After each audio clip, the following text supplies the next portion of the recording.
What would you do if you suddenly lost everything and had no one by your side? The words echoed in Kate's mind as she sat alone at a small cafe in downtown Los Angeles. The city was buzzing with life as usual, the sun casting a golden glow over the streets, but Kate couldn't shake off the feeling that something monumental was about to happen. Her phone buzzed on the table, breaking her trance. A notification flashed across the screen, an email from Elon Musk. She stared at it for a moment, unsure if it was real. Her heart skipped a beat. Elon Musk, the billionaire entrepreneur who had single-handedly turned their small, struggling restaurant into a hot spot for the city's elite, had sent her an email. The subject line read, "Important update on future partnership." Kate felt a lump form in her throat. She had been working day and night to keep the restaurant afloat, juggling finances, staff issues, and, most importantly, the looming pressure of meeting the expectations of investors, especially Elon Musk. But now, the thought that Elon, the very person who had helped them rise to the top, might be pulling the plug on everything made her stomach churn. As she clicked open the email, she tried to prepare herself for the worst. The message was brief but direct. "After careful consideration, I've decided to end my financial backing for your restaurant. Effective immediately, I will no longer be providing support. Please let me know if you have any questions." Kate froze. Her mind raced. This couldn't be happening. Not now. She had worked so hard to build everything they had, a small, struggling restaurant that had transformed into one of LA's most coveted dining destinations, thanks to Musk's investments. But now, it seemed all of that was hanging by a thread. How did we get here? Kate muttered to herself, feeling a pang of panic. Was this really the end? The email didn't explain why Musk was withdrawing his support, leaving her with more questions than answers. Was it a financial issue? A personal decision? Or had something happened behind the scenes that she wasn't aware of? Her mind drifted back to the early days of the restaurant. She remembered when they first opened their doors, struggling to attract customers. It was a small, intimate space, nothing fancy, but it had heart. Kate had invested every penny she had into it, working long hours to perfect the menu, the ambience, and the experience. The food was exceptional, but it wasn't enough to draw in the crowds. That's when Elon Musk had walked through the door one fateful night, unknowingly changing her life forever.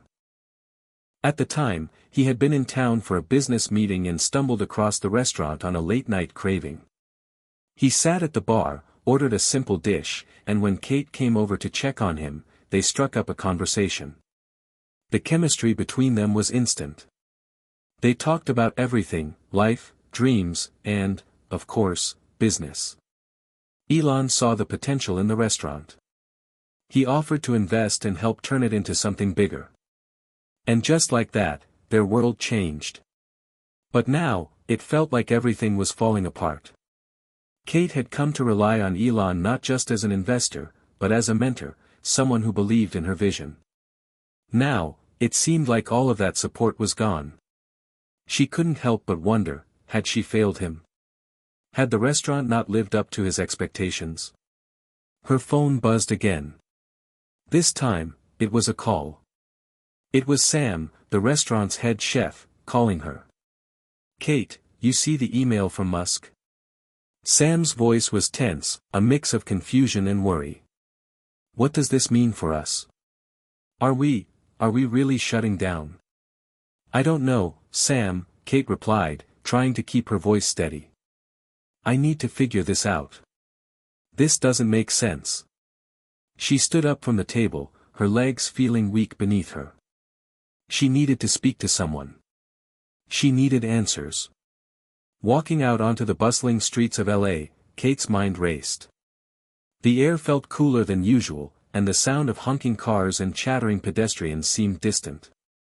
She needed to think clearly, but it was hard to focus with the weight of everything pressing down on her. As she walked, her phone rang again. This time, it was Mark, the restaurant's operations manager. He was the one who managed the day-to-day affairs, and he was always one step ahead of any problems that arose. "Kate, what's going on?" Mark asked. There's a lot of chatter on social media right now. People are talking about Musk pulling out. Are we going to be okay? Kate took a deep breath. I don't know, Mark. I just got the email. I'm going to figure this out. Let's meet in an hour at the restaurant. We'll talk through what this means. She hung up the phone, her thoughts swirling. What was happening? Why would Elon Musk back out now, after everything they had accomplished together? Was this just a misunderstanding? Was there something more to it? Kate knew one thing for sure, she couldn't let the restaurant go down without a fight. She had invested too much, not just financially, but emotionally. This place was more than just a restaurant to her. It was her dream. She had built it from the ground up, and she wasn't about to let it crumble because of one email. Hit subscribe and leave a comment with where you're watching from, she thought to herself, remembering the tone she used when engaging with the restaurant's loyal online followers. This story might just spark a new beginning. Kate paused for a moment, taking in the sounds of the city around her. In that instant, something shifted inside her. She had faced tough situations before, but this felt different. She didn't know how things would unfold, but one thing was clear, she wasn't about to give up. What's one thing that always pushes you forward, even when things get tough? Kate wondered, as she walked toward the restaurant, ready to face the storm ahead. The answer, she realized, was simple: hope. Even in the darkest times, there was always hope. And as she entered the restaurant, she knew one thing for certain: this wasn't the end. It was just the beginning of something much bigger. The story was far from over. Hit subscribe and leave a comment with where you're watching from. This story might just spark a new beginning. What's one thing that always pushes you forward, even when things get tough? Elon Musk had never been a man who shied away from big risks. He was the visionary behind some of the world's most ambitious companies, SpaceX, Tesla, and Neuralink, to name just a few. But his story began long before rockets launched into space or electric cars dominated highways. It began in a small house in Pretoria, South Africa, where a young Elon spent much of his childhood engrossed in books, computers, and dreams far bigger than his surroundings. His childhood was not easy. Elon's parents divorced when he was just 9 years old, and the young boy, introspective and sometimes awkward, was often caught between two worlds. His father, Elon Musk, was a successful electromechanical engineer who pushed Elon to excel, but their relationship was strained. His mother, May Musk, was a model and dietitian who worked tirelessly to provide for Elon and his brother Kimball. Though loving and supportive, the absence of stability in his home life left its mark on Elon, making him both fiercely independent and deeply driven. At the age of 12, Elon taught himself how to program and built a video game called Blaster, which he sold for $500. It was his first taste of entrepreneurship, and though it was a modest sum, it sparked something inside him, a hunger for success and a desire to change the world. When Elon moved to Canada to attend Queen's University, he knew he was destined for greatness, but he had no clear path to get there. After 2 years, he transferred to the University of Pennsylvania, where he earned 2 degrees, a Bachelor of Science in Physics and a Bachelor of Arts in Economics. But it was during these years that Elon realized the importance of pushing beyond the traditional confines of academia. He was a man with a vision far greater than just getting good grades. He wanted to build something that would change the world. In the mid-1990s, after completing his studies, Elon dropped out of Stanford University's PhD program after just 2 days. The internet boom had already begun, and he knew that to take advantage of the unprecedented opportunities emerging in Silicon Valley, he had to act fast. He started Zip2, a company that helped newspapers get online, and eventually sold it for nearly $300 million. From that point on, there was no stopping him. He co-founded X.com, which later became PayPal, and sold it to eBay for $1.5 billion. But it was his work with SpaceX and Tesla that solidified his status as one of the most ambitious and innovative entrepreneurs of the 21st century. His ability to dream bigger than anyone else and turn those dreams into reality made him a household name. He wasn't just building companies, he was reshaping entire industries. But what motivated him? What kept him going, despite setbacks, failures, and critics? For Elon, it was always about more than just profit. It was about solving humanity's biggest problems, ensuring the survival of the human race, combating climate change, and making life multiplanetary. He often spoke about his desire to make a lasting impact, to create a legacy not just for his children, but for the entire world. Still, beneath his public persona of the tech genius and billionaire, Elon was often seen as an enigmatic figure, one who could be charming and likable one moment, but distant and unpredictable the next. Those who worked closely with him spoke of his obsessive nature, his relentless pursuit of perfection, and his occasional bouts of coldness when things didn't go as planned. He was a man who demanded the best from himself and from those around him, often to the point of pushing them beyond their limits. Kate had learned this firsthand when she met Elon, and their relationship had been anything but ordinary. She had been managing the restaurant for several years, struggling to keep it afloat after it hit a financial rough patch. Kate was no stranger to hard work and resilience, but her restaurant needed something more, a spark that would take it from mediocrity to greatness. Elon Musk had provided that spark. It had all started when he had wandered into the restaurant one night. At first, Kate didn't recognize him.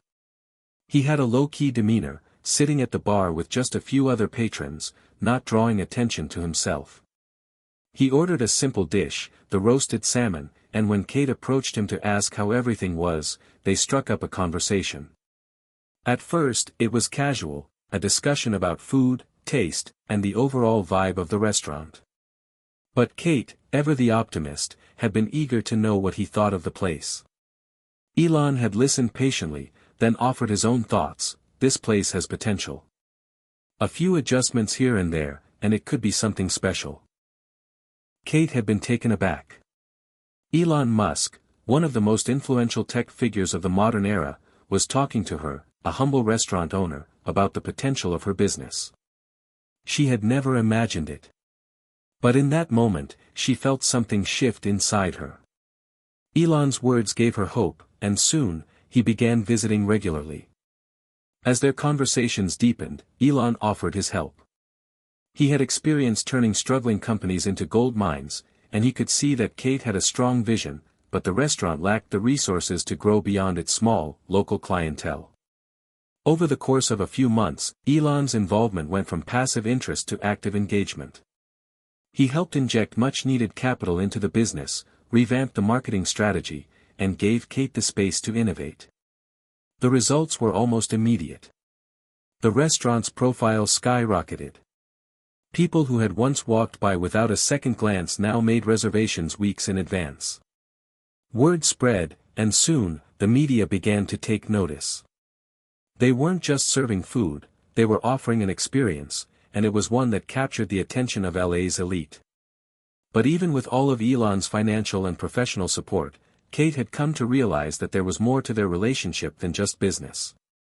There was an unspoken connection between them. Their late-night conversations ranged from business strategies to philosophical musings on life, and sometimes even personal stories. Kate had never fully understood Elon's deep need for success, but she admired it. She understood his drive. And somewhere along the way, she had begun to believe in his vision for the future. Now, as she sat in her office, reading Elon's terse email, everything she had worked for seemed in jeopardy. Was this just a business decision? Or was there something more? Before she could ponder it further, her phone buzzed again. This time, it was a message from Mark, her operations manager. "Kate, we're waiting for you. Everyone's on edge. What should we do next?" She didn't have the answers yet, but one thing was clear: whatever came next, it was going to be a defining moment. She had to figure out what Elon's decision meant and how to navigate the storm that was surely coming. Kate stood up from her desk, took a deep breath, and walked out of her office. This was no longer just about a restaurant. This was about everything she had built, everything she had dreamed of, and everything she was willing to risk. There was no going back now. The late afternoon sun streamed through the large windows of the restaurant, casting long shadows across the polished wooden floors.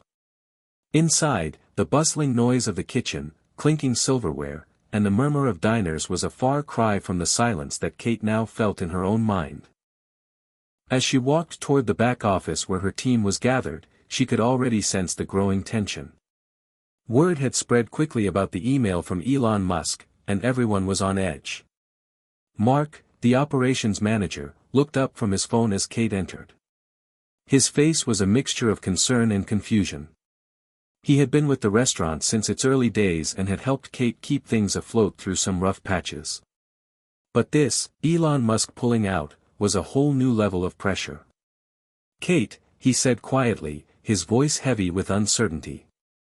"What are we going to do? We've been building this up for years, and now it's all gone." Kate didn't answer right away.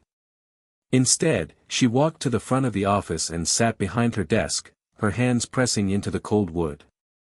She needed to think. There was no use panicking. The restaurant had faced countless challenges before, and they had always managed to overcome them. But this was different. Elon Musk wasn't just any investor, he was a game changer. His name alone had brought them attention, and his backing had provided the capital to scale. Without him, they were a small, struggling restaurant once again. "I don't have all the answers, Mark," Kate said, finally looking up. "But what I do know is that we're not going down without a fight. We can't let this define us. We've got something special here. We just need to figure out how to keep it going." Her words felt hollow, even to her.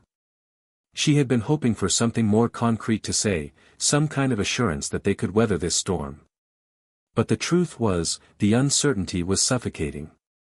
She felt it deep in her gut, the fear of failure, the possibility that everything they had worked for could come crashing down. But there was also something else, something more powerful, a desire to prove herself, to prove that the restaurant wasn't just a flash in the pan but a testament to everything she and her team had built. "How long do we have?" Mark asked, his tone betraying his worry. Kate thought for a moment. Elon's email said, "effective immediately," so I'm guessing we don't have much time. We need to move fast. As she spoke, her phone buzzed again. It was a message from Sam, the head chef. She opened it, her heart sinking as she read the text. "I just heard from the kitchen staff. Everyone's freaking out. Some of them are already looking for new jobs. What should I tell them?" Kate felt a wave of panic rise in her chest. This was exactly what she had feared. The ripple effect of Elon's withdrawal would be felt across the entire team. They were a family here, and the thought of losing them, of watching them scatter in the face of uncertainty, made her stomach turn. "I'll be there in a minute," Kate replied quickly, before standing up and grabbing her jacket. "Let's talk to the staff. They need to hear it from me. Everyone's scared right now, but we need to show them that we're in this together."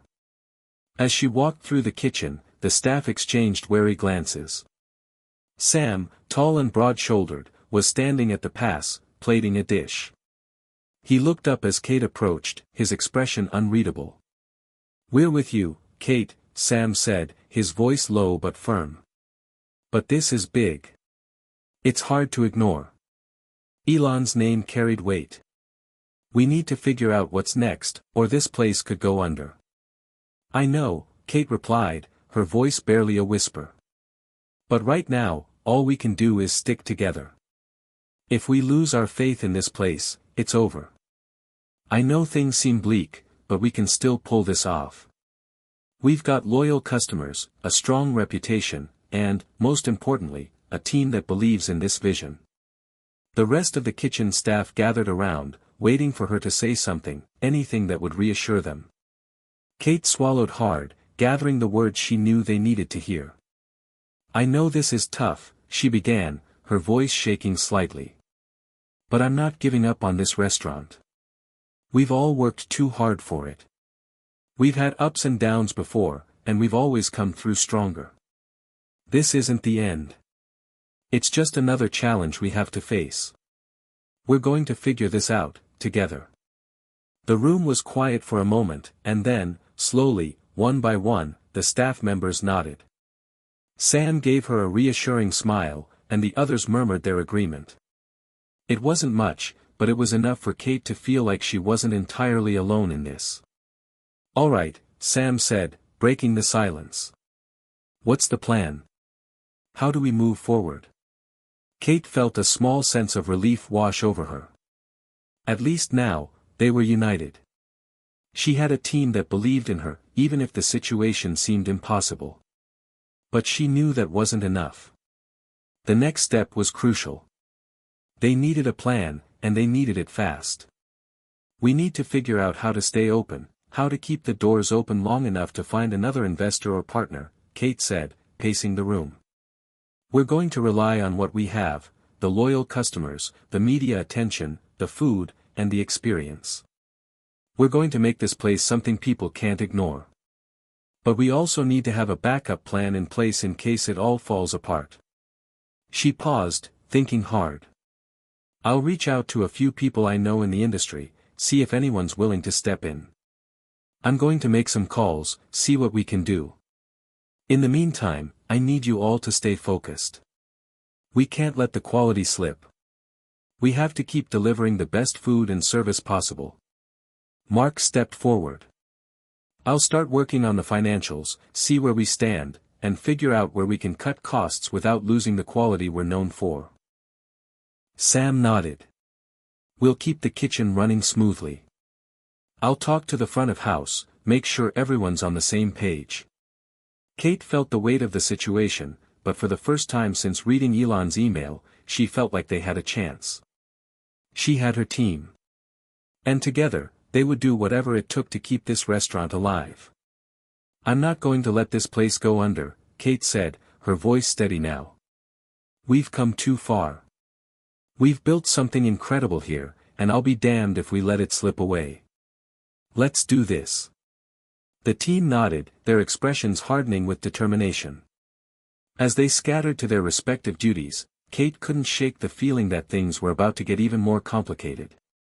But there was one thing she was certain of: she wasn't giving up. Not now. Not ever. And with that, the fight for the restaurant's survival had truly begun. The next few days were a blur of activity, as Kate threw herself into keeping the restaurant afloat. Her phone never stopped buzzing, from calls with investors, suppliers, and potential partners to messages from her team, each one with a new challenge to solve. Each time the phone buzzed, it felt like another brick was being added to the wall of pressure closing in around her.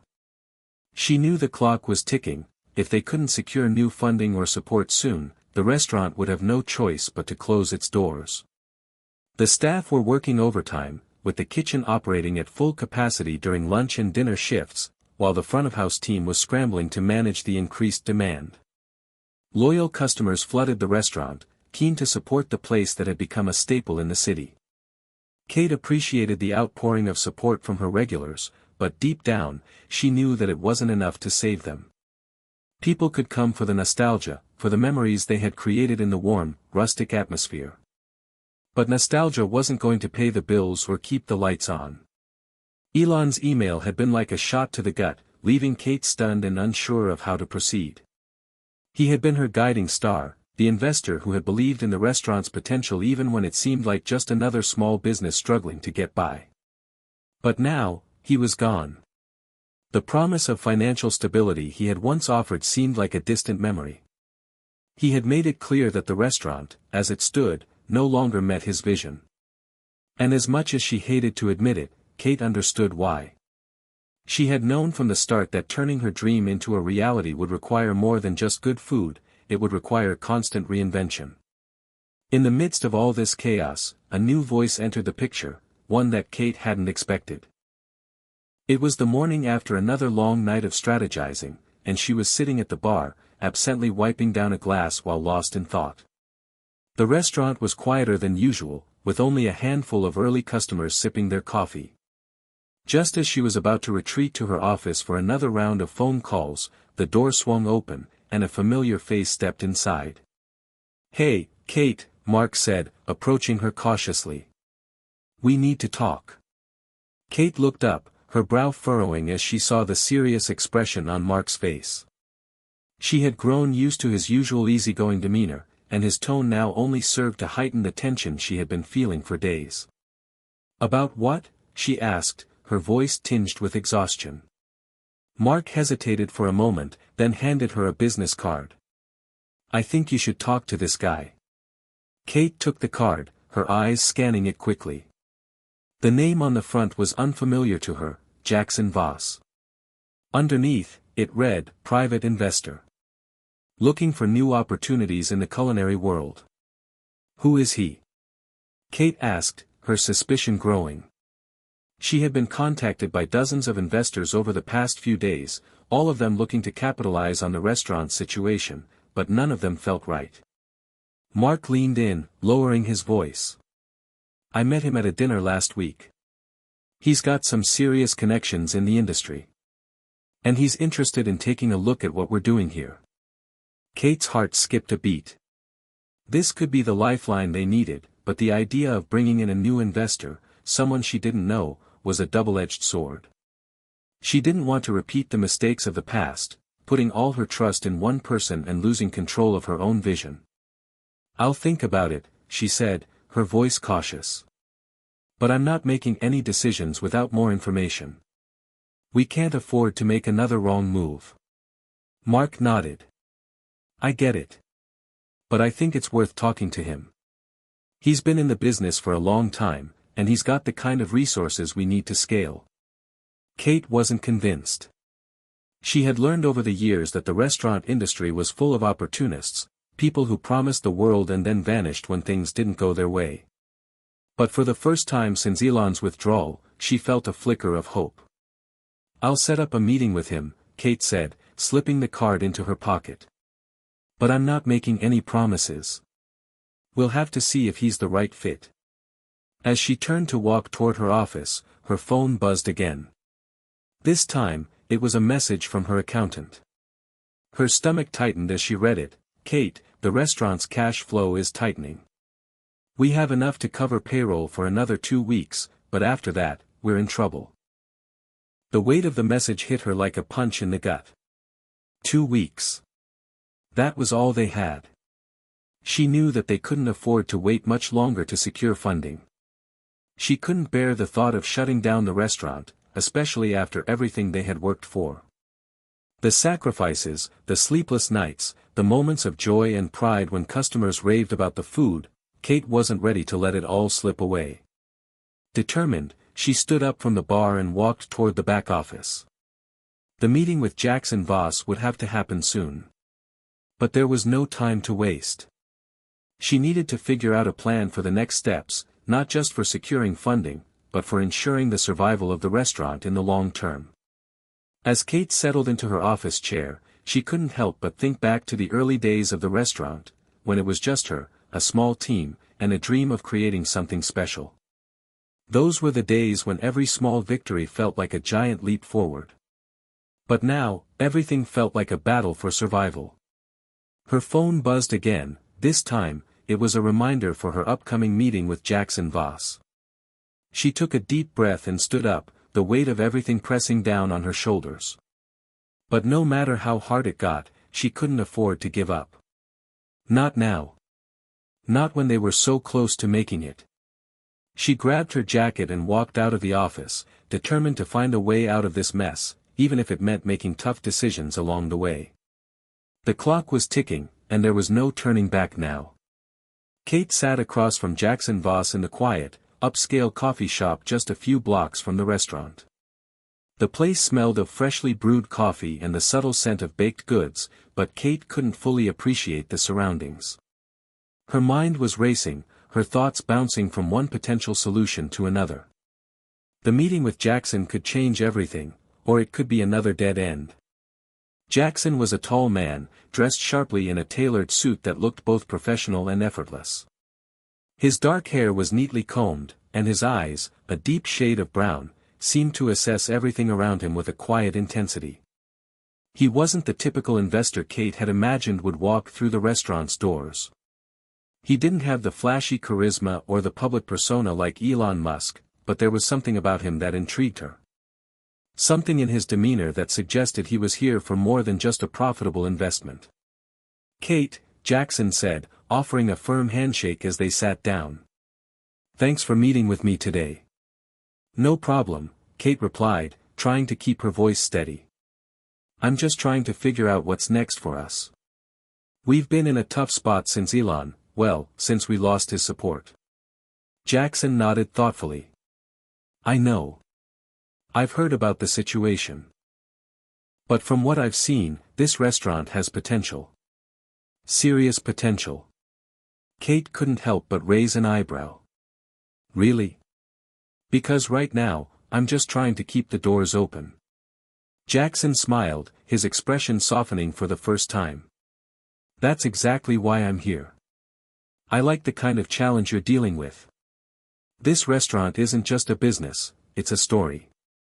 A story that people want to be a part of. And that, Kate, is something money can't buy." Kate was skeptical. She had heard all kinds of promises from investors before, and they were all too familiar with their words, empty and sweet on the surface but hollow when it came time to make things happen. But Jackson wasn't playing the same game. His words felt genuine, as though he truly believed in what he was saying. "I appreciate that, Jackson," Kate said, still cautious, "but we don't just need a good story. We need cash flow, we need support, and we need a way to rebuild everything from the ground up. Time is running out." Jackson leaned forward slightly, his voice calm but firm. "I understand that. And I'm not here to waste your time. I'm here to offer something different. I'm not just an investor, I'm someone who's been in the restaurant industry long enough to know that it's about more than the food. It's about the experience. And I believe I can help you create a whole new chapter for this place. But it's going to require a bit of a change." Kate frowned. "What kind of change are we talking about?" Jackson took a moment before answering. "I'd like to offer you a partnership. But it's not going to be a typical, here's a check, and I walk away, deal. We'd be in this together, strategizing, innovating, rebranding. I'd bring my expertise, my network, and my funding. You'd bring your vision, your talent, and your team. Together, we can build something even better than what Elon envisioned." Kate sat back, absorbing his words. This wasn't the usual pitch. It wasn't just about the money, but about collaboration, about sharing ownership and responsibility. There was something appealing about Jackson's approach, it felt more aligned with her values and the culture she had tried so hard to foster in the restaurant. But she was still wary. She had no idea who Jackson really was or how much she could trust him. She had no interest in giving up control of the business entirely, but she was also running out of options. "I'm intrigued," she said cautiously. "But I need to know more. How exactly would this partnership work? What kind of commitment are you asking for?" Jackson smiled, clearly pleased by her response. "It's simple. We'd start with a smaller equity stake on my end, but we'd scale from there as the restaurant grows. You'd maintain control of the day-to-day operations. My involvement would focus on the bigger picture, helping you secure future investments, expanding your reach, and fine-tuning your business model. But you'd still be the one leading the charge." Kate nodded slowly, processing what he was saying. This was the kind of partnership she had been hoping for, someone who believed in her vision and was willing to help, not take over. She could work with that. "I think it's worth exploring," Kate said finally, her tone more confident. "But I need some time to think it through. I'm not making any decisions without running the numbers and talking to my team." "Of course," Jackson replied, his smile widening. "Take all the time you need. But remember, in this business, time isn't something we have a lot of." Kate agreed silently.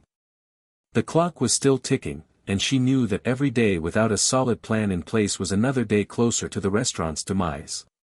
But for the first time in weeks, there was a spark of hope in her chest.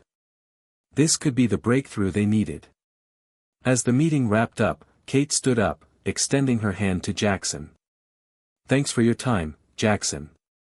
I'll be in touch." Jackson took her hand, giving it a firm shake. "I look forward to it, Kate. I think we can do something special here." As Kate left the coffee shop, she couldn't shake the feeling that she was standing at a crossroads. There were still so many questions, so many unknowns, but for the first time in a while, there was a clear path forward. The partnership with Jackson could be the lifeline they needed. But it wasn't a guarantee. She would have to trust her instincts and hope she wasn't making another mistake. Back at the restaurant, Kate walked through the front door, the familiar scent of garlic and fresh herbs greeting her. The staff were busy with the lunch rush, the energy in the air palpable. But even with the chaos of the kitchen, Kate felt a sense of calm settle over her. She had a plan. And that was more than she had had in a long time. She took a deep breath and pulled out her phone. It was time to talk to her team, to get their input, and to start making decisions that would shape the restaurant's future. This was it. The next chapter was beginning. Kate sat at her desk, staring at the list of phone numbers she had written on a notepad. Her hand hovered over her phone screen as she considered the task ahead. Calling her team wasn't something she usually dreaded, but today felt different. The stakes were higher than ever, and the uncertainty about the future of the restaurant weighed heavily on her mind. She had spoken to Jackson Voss earlier that morning, and while she was intrigued by his offer, there was still so much that didn't sit right with her. His approach was different from anything she had expected. It wasn't a straightforward investment, where he simply handed over cash and expected returns. It was a partnership. A partnership that could either save the restaurant or push it into uncharted waters. Kate wasn't sure what the right decision was. She had to think about her team, her loyal customers, and the dream she'd built from the ground up. She couldn't make this decision alone, she needed their input. With a deep breath, she dialed the first number on the list, Mark, her head chef. Mark had been with her since the beginning. He had supported her when the restaurant was just an idea, a dream that seemed impossible. He knew the ins and outs of the kitchen better than anyone, and his passion for food was infectious. If there was anyone who understood the core of what they were trying to do, it was him. The phone rang 3 times before Mark picked up. "Hey, Kate, what's going on?" "I need to talk to you," Kate replied, her voice steady but tinged with anxiety. "I just had a meeting with an investor, a potential partner, and I need your thoughts." There was a pause on the other end.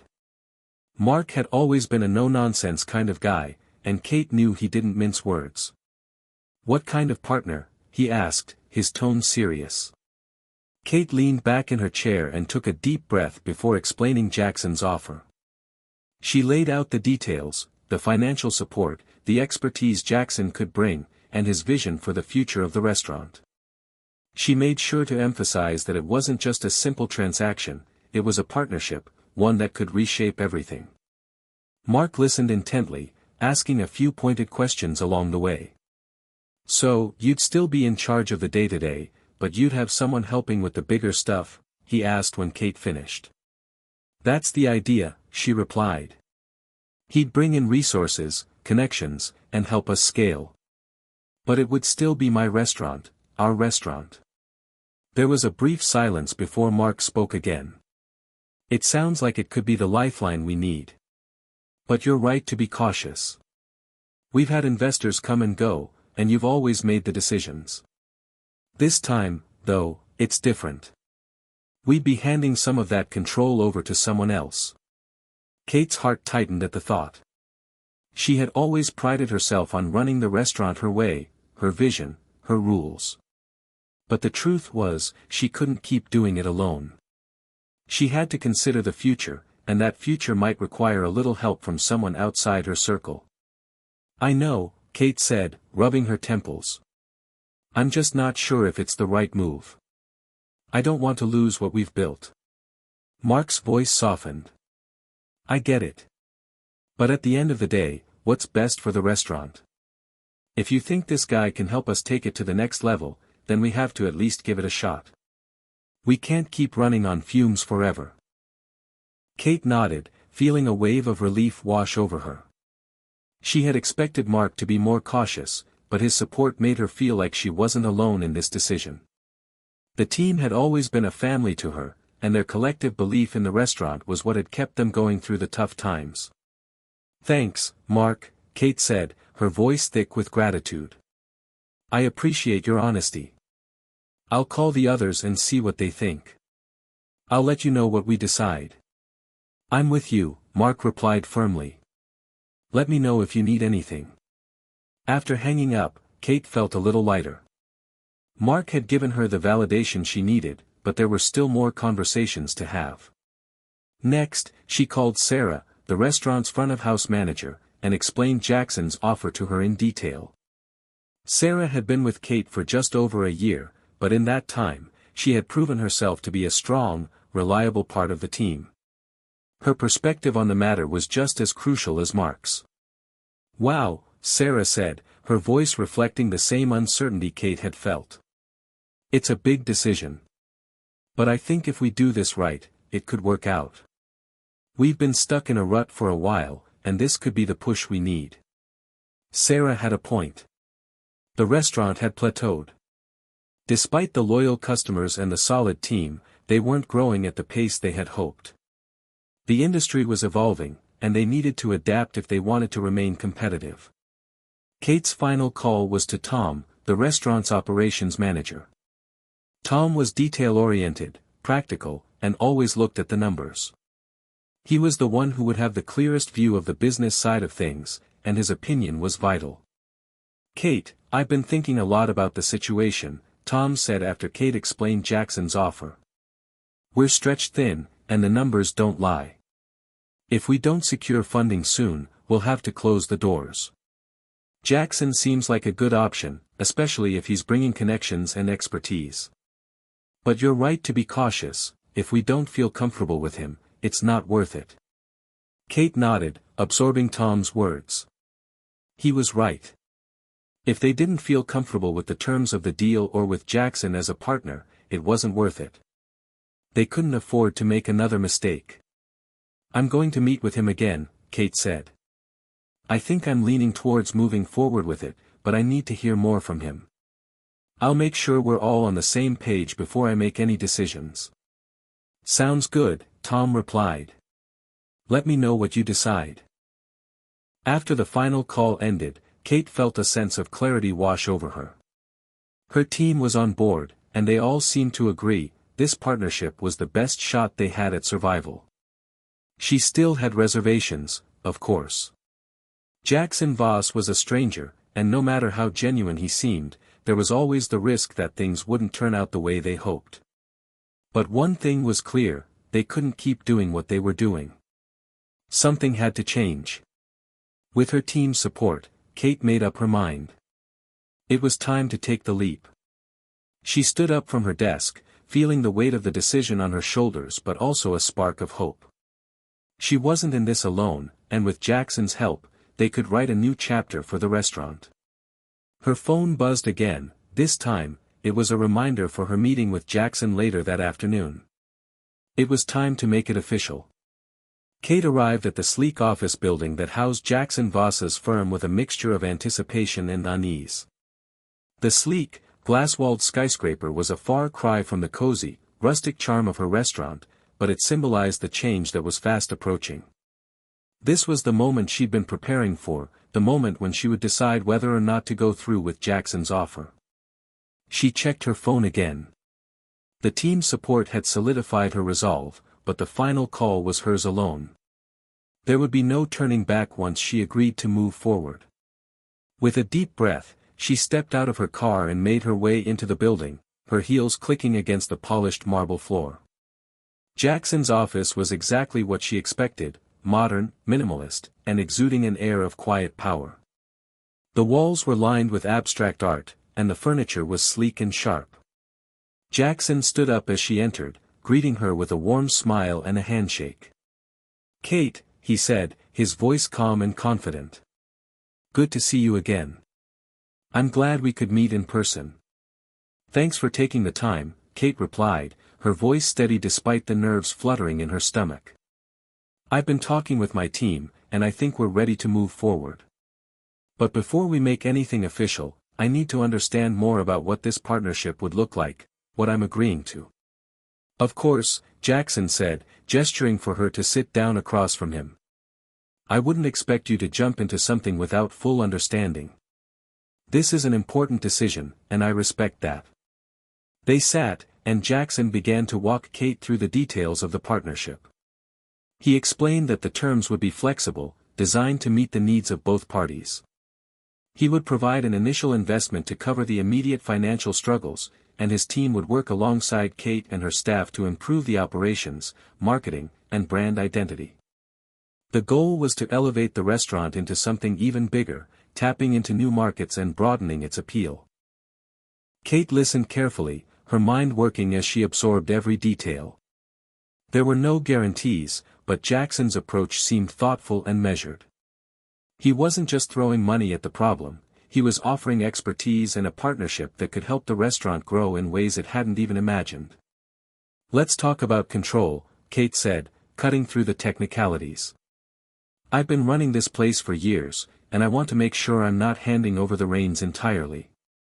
I've built something here, and I'm not willing to let that go. Jackson nodded, understanding the core of her concern. I respect that, Kate. This would be a true partnership. You'll retain control of the day-to-day operations and decision-making. I'm not here to take over. My role is to support you, to provide the resources and guidance necessary for growth. The decisions, ultimately, will still be yours. Kate studied him carefully, searching for any signs that he wasn't being entirely honest. But his expression was open, and his body language exuded a calm sincerity. It was hard to argue with his logic. He was offering her the tools she needed, not just the money. He wasn't looking to bulldoze her vision, he was trying to help her expand it. Okay, Kate said, her voice steady now. And what's the catch? What do you want in return for this partnership? Jackson leaned back in his chair, folding his hands together. No catch, really. What I'm asking for is equity. A percentage of the restaurant's ownership. But it's not a large stake. I'm looking for a long-term commitment, not just a quick payout. This isn't about control, it's about growth. Kate processed this information. The offer was reasonable, equity for investment, in exchange for resources, expertise, and access to Jackson's network. It seemed fair, but there was still a part of her that hesitated. Could she really trust this man, this stranger, with her vision? Her baby? I'm just scared, she admitted after a long silence. What if this doesn't work out? What if we lose the soul of the restaurant in the process? We've been through so much already. Jackson's expression softened. I get it, Kate. You've worked hard to build something real, and you don't want to risk losing it. But think of it this way. By bringing in the right partner, by scaling properly, we don't have to lose what makes this place special. We can protect it, and take it further than you've ever imagined. We're not here to change your restaurant, we're here to make it sustainable, to help it thrive for the long haul. The words hung in the air, and Kate let them settle into her heart. This was her decision, and the consequences would fall squarely on her shoulders. But she had to admit, her gut was telling her that this was the right step. She wasn't ready to give up on the restaurant, and with Jackson's help, maybe she didn't have to. She took a deep breath and met Jackson's gaze. I'm in, she said, her voice firm. Let's do this. Jackson's eyes brightened, and he extended his hand across the table. I'm glad to hear that, Kate. Together, we'll make this restaurant the success it deserves to be. Kate shook his hand, sealing the deal. For the first time in months, she felt a sense of relief. She was no longer alone in this fight. With Jackson's partnership, they could tackle the challenges ahead and build something even better than before. The next few weeks flew by in a blur. Jackson's team worked alongside Kate and her staff, fine-tuning the menu, improving the decor, and crafting a marketing strategy that would put the restaurant back on the map. Jackson's connections brought in high-profile investors, and slowly but surely, the restaurant began to feel like its old self again, only better, with a fresh energy and a renewed sense of purpose. But as the restaurant's transformation began to take shape, Kate found herself grappling with a new challenge, balancing her vision with the new direction the partnership was taking. She had to learn how to let go, to trust Jackson and his team, even when they made decisions she didn't always agree with. It was a delicate dance, one she wasn't sure she was prepared for, but she was determined to make it work. One evening, after a particularly long day of meetings and renovations, Kate sat alone at the bar, sipping on a glass of wine. She looked around at the restaurant, which was nearly finished with its facelift. The walls were brighter, the seating more modern, and the menu more diverse. It was a new era for the restaurant, one that she hoped would bring the success they had been chasing for so long. A few months ago, this place had been on the brink of collapse. Now, with Jackson's help, it had a fighting chance. But Kate knew the road ahead wouldn't be easy. There were still challenges to face, both personal and professional. But she was ready. The restaurant had been through hell and back, and now, with the right support, it was finally starting to rise again. And this time, she wouldn't have to face it alone. The first few months of the new partnership had been a whirlwind of activity. The renovations were complete, and the rebranding efforts were starting to pay off. The restaurant's once familiar, cozy charm had been transformed into a sleek and modern space, with high-end finishes and a refined atmosphere. The new menu was an eclectic fusion of traditional comfort food and gourmet innovation, carefully crafted by Mark and his team. Kate watched as customers, old and new, filled the restaurant every night. The energy was vibrant, the reviews were glowing, and the restaurant was finally on the rise again. But even in the midst of this success, Kate felt a gnawing sense of unease. As much as she had trusted Jackson's vision, there was something about the changes that still didn't sit well with her. She had spent years cultivating the spirit of the restaurant, its warmth, its sense of community, and now, as the business expanded and became more corporate, she couldn't help but feel a little disconnected. The restaurant had been a place where everyone knew your name. Now, it felt a little like a polished brand, a little too perfect. And it wasn't just the decor or the menu. It was the shift in the culture of the staff. Under Jackson's influence, there were new expectations, new ways of doing things. At first, Kate thought it was all part of the growing pains, necessary adjustments for scaling a business. But slowly, she began to see cracks in the foundation. One morning, she received a call from Mark. His voice, usually calm and composed, was tinged with frustration. "Kate, we need to talk," he said. "I've been getting some complaints from the kitchen staff. There's a lot of tension in there, and it's affecting the food. We're losing our edge." Kate's stomach sank. She knew that running a restaurant wasn't all about the front of house. Without a happy and well-functioning kitchen, nothing else mattered. "What kind of complaints?" she asked, her voice tense. "Morale is low," Mark continued. "With the new protocols and the increased focus on speed, people are feeling more like cogs in a machine than part of a team. They're not happy with the changes Jackson's brought in, and honestly, I'm worried the food is going to suffer if we don't address it." Kate pinched the bridge of her nose, deep in thought. It had been inevitable. As they scaled and implemented Jackson's vision, things had become more about efficiency and less about artistry. She understood the importance of making the business sustainable, but not at the cost of what made it special. "I'll speak to Jackson about it," Kate said. "We need to find a balance. I don't want to lose the heart of what this restaurant is about.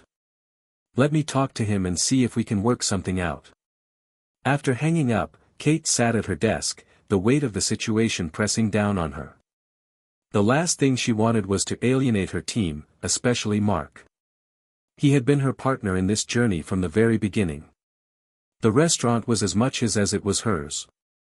But Jackson had his own way of doing things. The new systems and expectations he had pushed for had resulted in more streamlined operations, yes, but it had also created a more impersonal environment. The staff wasn't a family anymore. They were employees, and there was a difference. That afternoon, Kate met with Jackson at his office. As usual, he was calm, confident, and eager to discuss the progress they had made. But when she brought up the concerns from the kitchen, his reaction was less than she had hoped for. "Kate, I don't think you're seeing the bigger picture here," Jackson said, his tone clipped. "This restaurant can't thrive in the same way it did before. We need to evolve, or we'll get left behind. I've invested a lot of resources into streamlining things, and I expect results." Kate's pulse quickened. She knew Jackson had his reasons for wanting things done this way, but she wasn't ready to sacrifice everything for efficiency's sake. "I agree that we need to grow, Jackson. But this place isn't just about making money, it's about the experience we give to our staff and our customers. The heart of the restaurant is its people. If we lose that, we lose everything." Jackson leaned back in his chair, his expression unreadable. "I understand that, Kate. But growth requires sacrifice.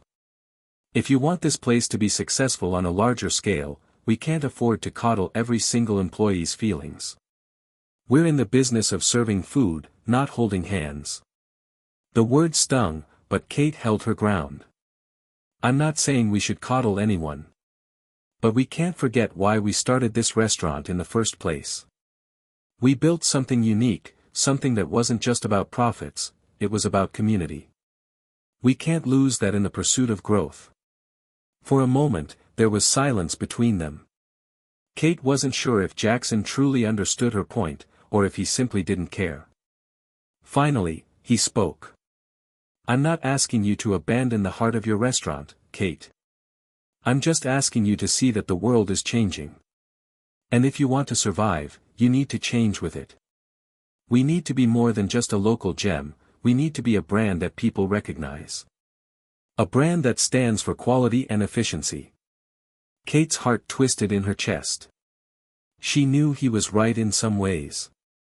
But she couldn't shake the feeling that the balance was tipping too far. The restaurant wasn't just a business, it was a dream. And she wasn't willing to let that dream slip away. "I'll consider your point, Jackson. But I'm not going to sacrifice the soul of this place," she said firmly. "I'll find a way to make it work, but we need to bring the team together. We can't keep running on this kind of tension. The kitchen and front of house need to be in sync if we're going to move forward." Jackson's gaze softened, just a little. "I can respect that. But I need results, Kate. We can't afford to be indecisive." Kate nodded, standing up. "I'll get back to you with a plan," she said, her voice determined. "But I want you to know this, no matter how big we get, I will always prioritize the people behind this restaurant. Without them, none of this matters." As she left Jackson's office, Kate felt the weight of her decision settle in. She couldn't change everything overnight, but she knew she had to find a way to bridge the gap between Jackson's vision and her own. The restaurant was growing, yes, but it still had to be their restaurant. That night, she called a meeting with Mark and Sarah. They needed to find a way to keep the spirit of the restaurant alive while still adapting to the new reality. "This won't be easy," Kate said, her voice tired but resolute. "But we're in this together. We have to make sure we don't lose what made us special, even as we grow." Mark nodded. "We'll make it work, Kate. We just need to remember who we are." Kate smiled, grateful for their loyalty. Together, they could figure this out, because no matter how big they got, this place would always be home. The pressure had started to mount. Kate could feel the weight of every decision pressing down on her, the constant tug-of-war between her vision for the restaurant and Jackson's relentless pursuit of efficiency. Every day seemed to be a balancing act. The new staff protocols, the updated menu, the revamped branding, everything was moving at breakneck speed, and sometimes it felt like the heart of the restaurant was getting lost in the process. The tension had started to seep into every corner of the restaurant. The kitchen, once a place of camaraderie and creativity, now felt like a battleground. Mark, usually the voice of reason, had become more distant, spending longer hours locked away with the kitchen staff, trying to mitigate the fallout from the increased pressure. Sarah, on the other hand, had grown frustrated with the shift in the restaurant's vibe. She had spent countless hours working to make the front of the house feel like home, but the changes in the kitchen and the increasing corporate influence were wearing her thin. The staff was feeling it, too. Whispers of discontent echoed through the back rooms. Kate knew it was only a matter of time before things reached a breaking point. That evening, just before the dinner rush, the atmosphere in the restaurant was already tense. Kate stood in the dining area, her gaze sweeping over the room, taking in the sleek, modern design that Jackson had pushed for. It was beautiful, yes, but the warmth she once felt in these walls, the laughter, the chatter, the quiet intimacy between the staff and the customers, was fading. She could almost hear the clink of silverware on plates in the background, but there was something missing. Something important.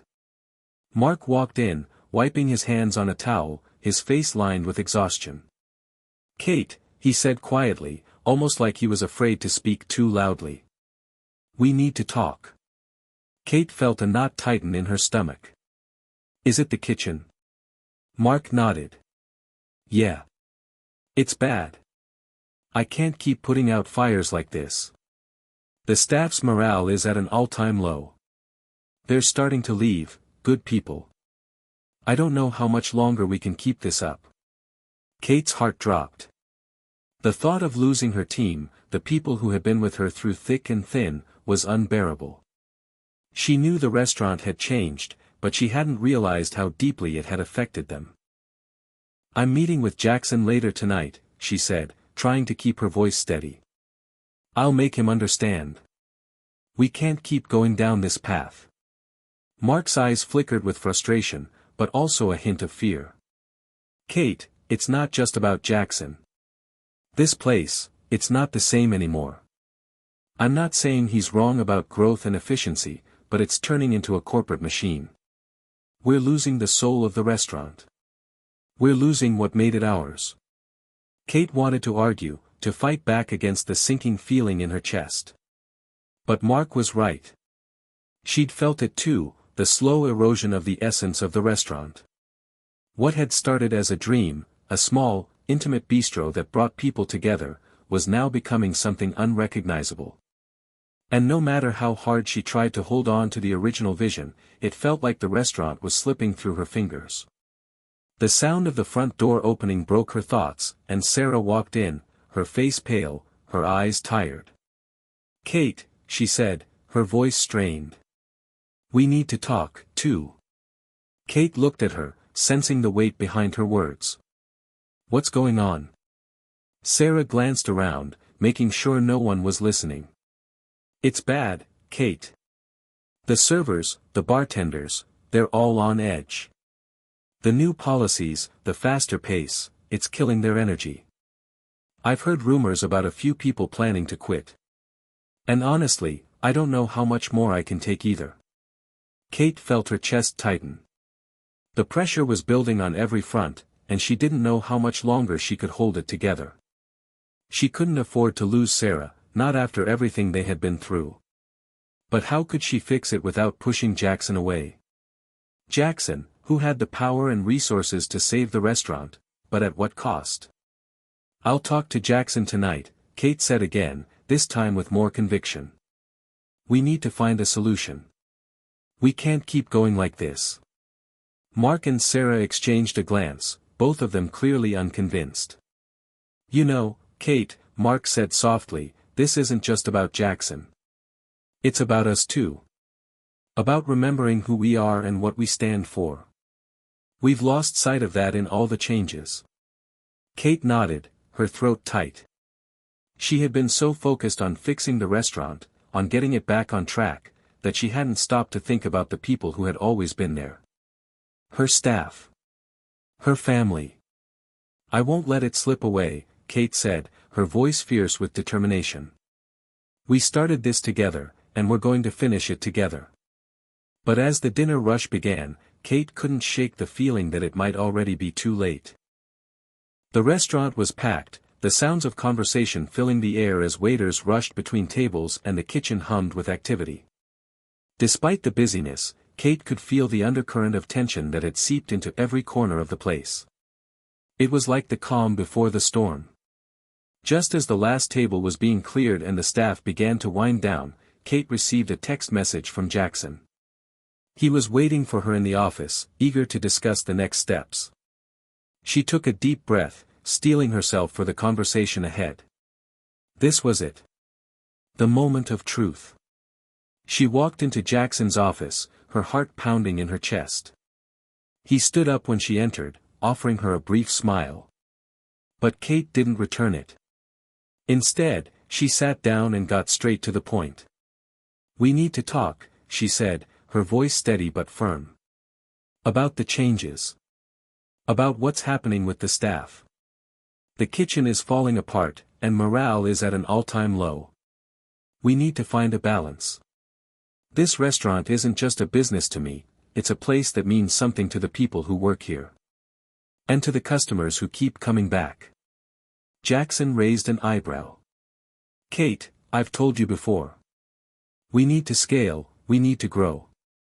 If you want this place to survive, we can't afford to keep holding on to the past. Efficiency is key." "I get that," Kate replied, her frustration bubbling up. "But I'm not going to sacrifice everything for growth. We can have both, success and soul. But it has to come from the top down. The staff needs to feel like they're part of something, not just cogs in a machine." Jackson's expression hardened.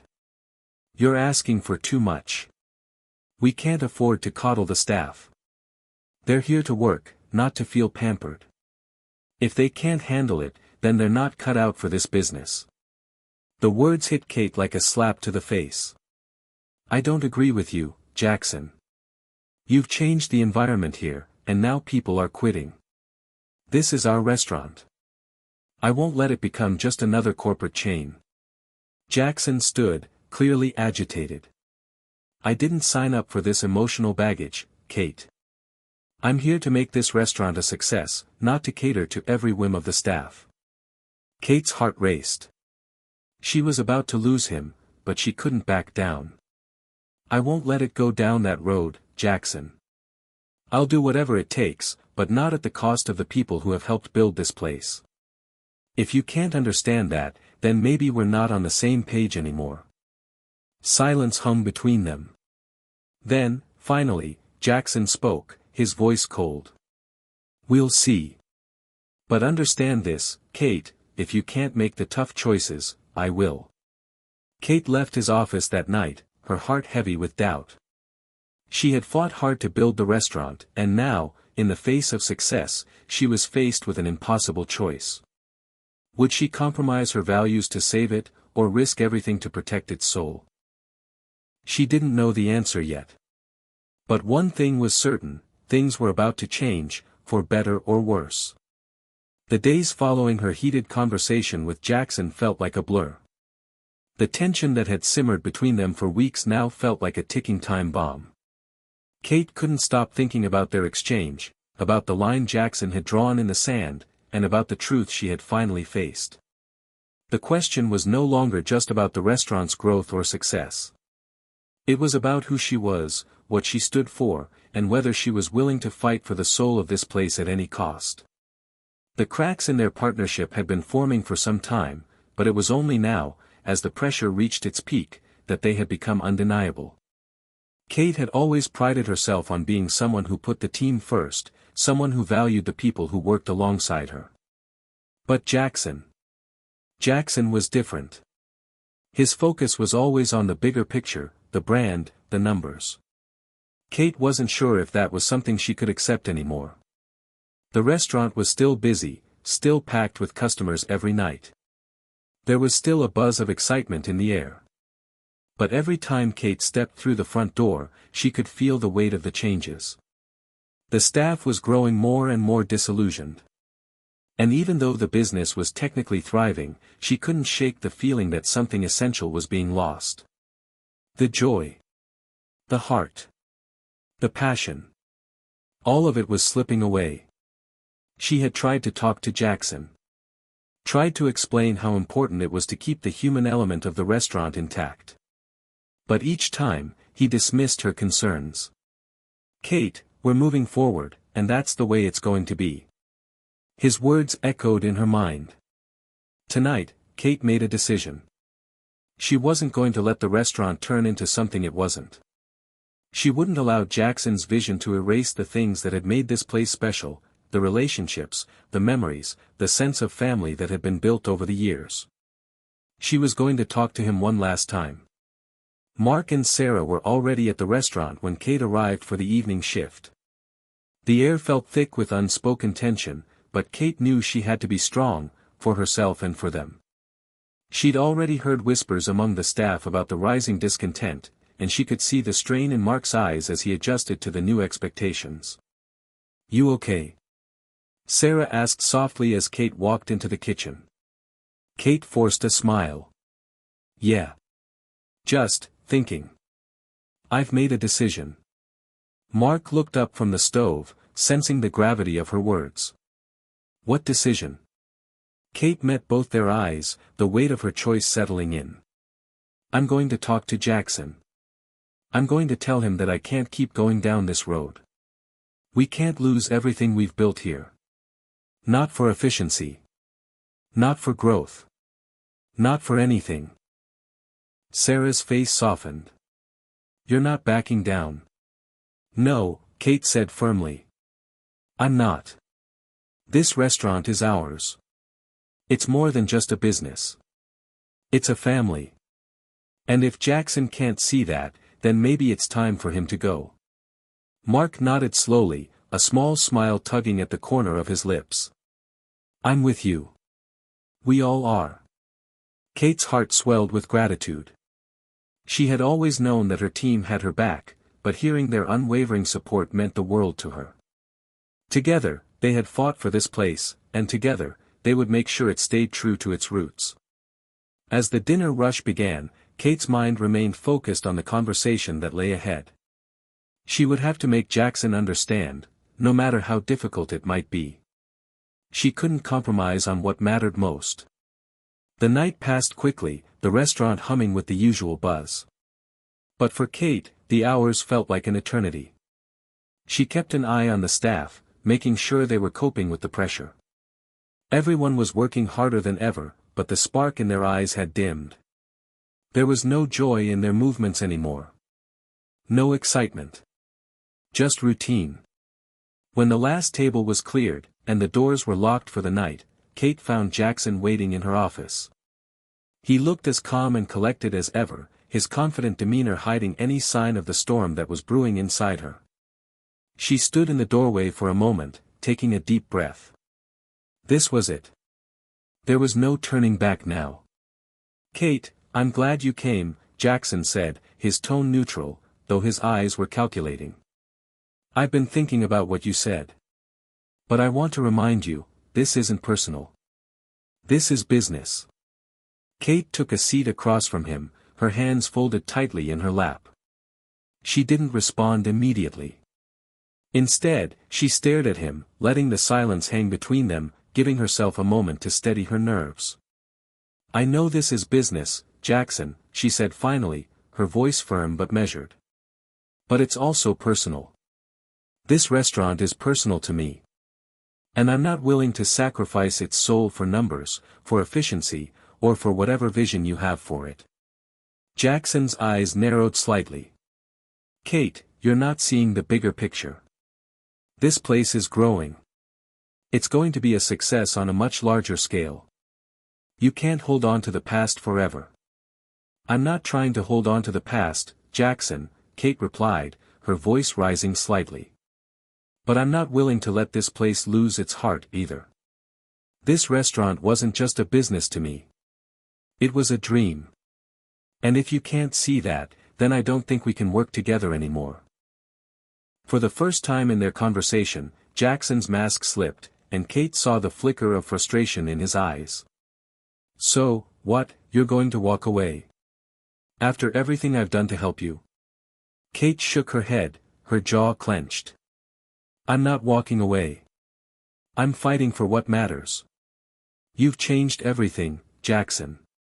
And maybe that's what you wanted. But I can't keep going down this road. I'm willing to make tough decisions for the restaurant, but not at the expense of what it's always stood for. Jackson stood up abruptly, his chair scraping loudly against the floor. You're making a huge mistake, Kate. Kate stood too, meeting his gaze. Maybe. But I'd rather make that mistake than lose myself in the process. For a long moment, they stood in silence, the weight of their words hanging in the air. Finally, Jackson spoke, his voice cold. I guess this is where we part ways then. Kate's heart broke, but she didn't let herself show it. I guess it is. As she turned and walked out of the office, she knew that she had made the right choice. It wasn't going to be easy, and the future was uncertain, but she had taken a stand. She wasn't going to let the restaurant become something it wasn't. Not on her watch. That night, Kate sat alone in her office, the quiet echo of the restaurant's empty halls surrounding her. She had no idea what the next steps would be. But one thing was certain, this was just the beginning of a new chapter. And no matter what came next, she was ready to fight for the soul of this place. She had always believed in it. And now, she was going to make sure that belief didn't die. Hit subscribe and leave a comment with where you're watching from. This story might just spark a new beginning. What's one thing that always pushes you forward, even when things get tough? The next few days felt like a whirlwind. The conversation with Jackson had left a hole inside Kate. Though she knew deep down that parting ways was the right decision, it didn't make it any easier. There was no escaping the gravity of the situation. Jackson had been more than just a business partner, he had been a force driving the restaurant into new territory, and cutting that tie meant she was now standing on her own. But that wasn't the part that hurt the most. It was the consequences, the fallout from the decisions that had been made, and the fact that, in order to keep her vision intact, she had sacrificed the very thing she had fought so hard for. The staff felt the change almost immediately. Word spread quickly that Jackson had left, but no one really knew the details. They didn't know if it was her decision or his, and for Kate, that ambiguity was just another stress she didn't need. Mark and Sarah were by her side, but she could see the nervousness in their eyes. The same fear she felt echoed in the restaurant. What now? Sarah asked quietly, her voice tight with uncertainty as she leaned against the bar one evening after the dinner rush had ended. What happens to us, Kate? Will this place be okay without him? Kate took a deep breath, gathering her thoughts before responding. I don't know yet, but I have to believe it will be. This place is ours, Sarah. It's always been ours. And I'm not going to let it become a corporate shell of what it used to be. Mark walked over, wiping his hands on his apron. He looked at both of them, his expression serious. Kate, we need a plan. Fast. People are already talking. The staff's nervous, and there are rumors that Jackson's going to take his investment elsewhere. Kate nodded. The rumors were already starting to spread, and she knew the next few weeks were going to be crucial. I'll start making calls.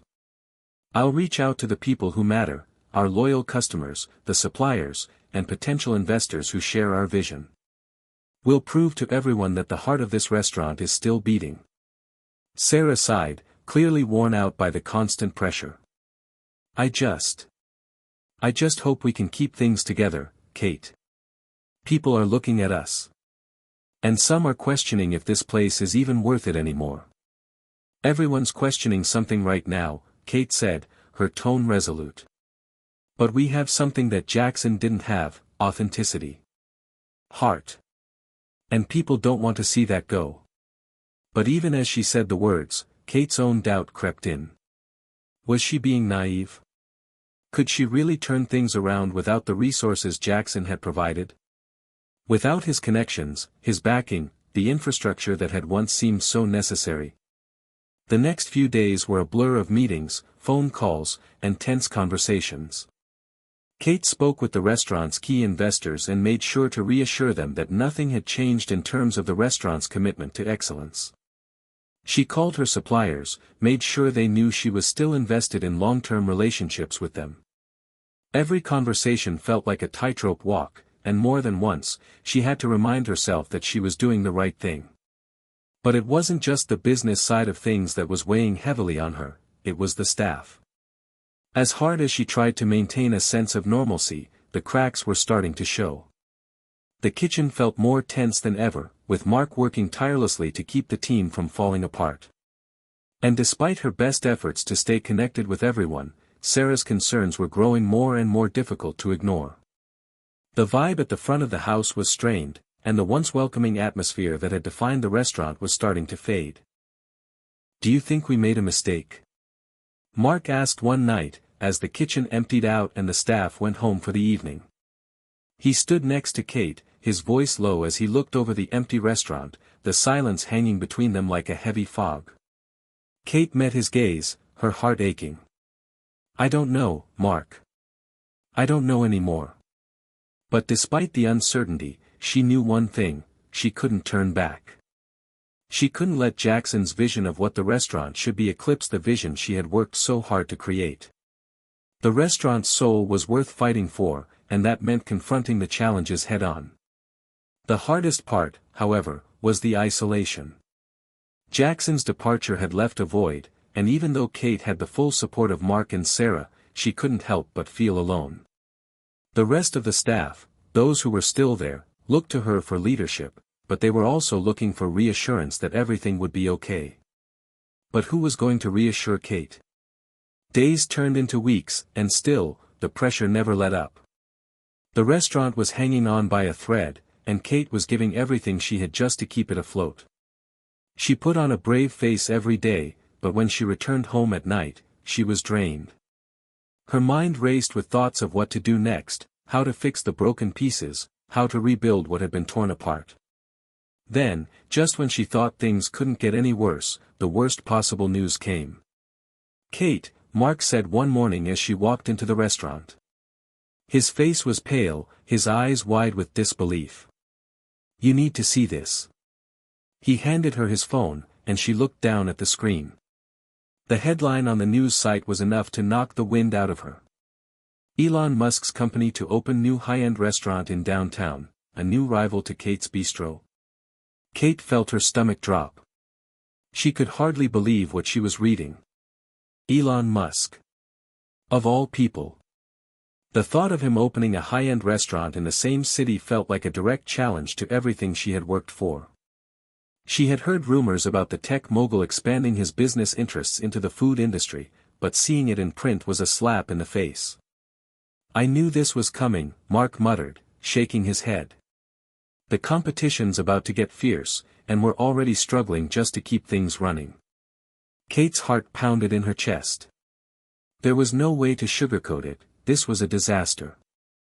The timing couldn't have been worse. As if her business wasn't already facing enough pressure from within, now they had a major competitor coming into town, backed by someone with almost unlimited resources. "We need to move fast," she said, her voice trembling but determined. "I won't let this place fall to the wayside without a fight." She could feel the weight of the battle ahead bearing down on her. But one thing was certain, she wasn't going to give up. Not now. Not when so much was on the line.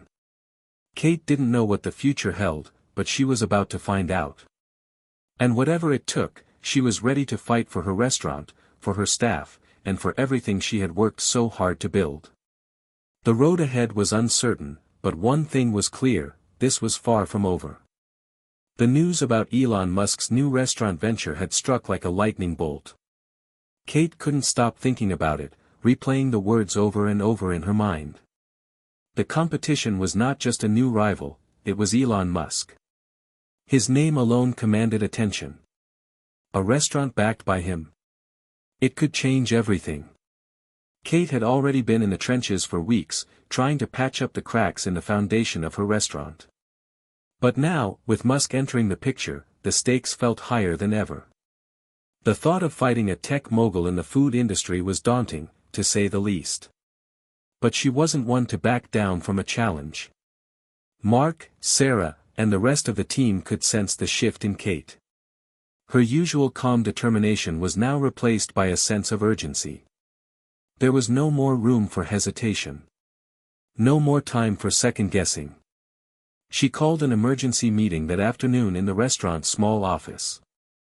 The staff gathered quietly, their faces drawn with concern. The atmosphere had changed. No one said it, but they all knew the gravity of the situation. Their future was now tied to the decisions Kate made in the coming days.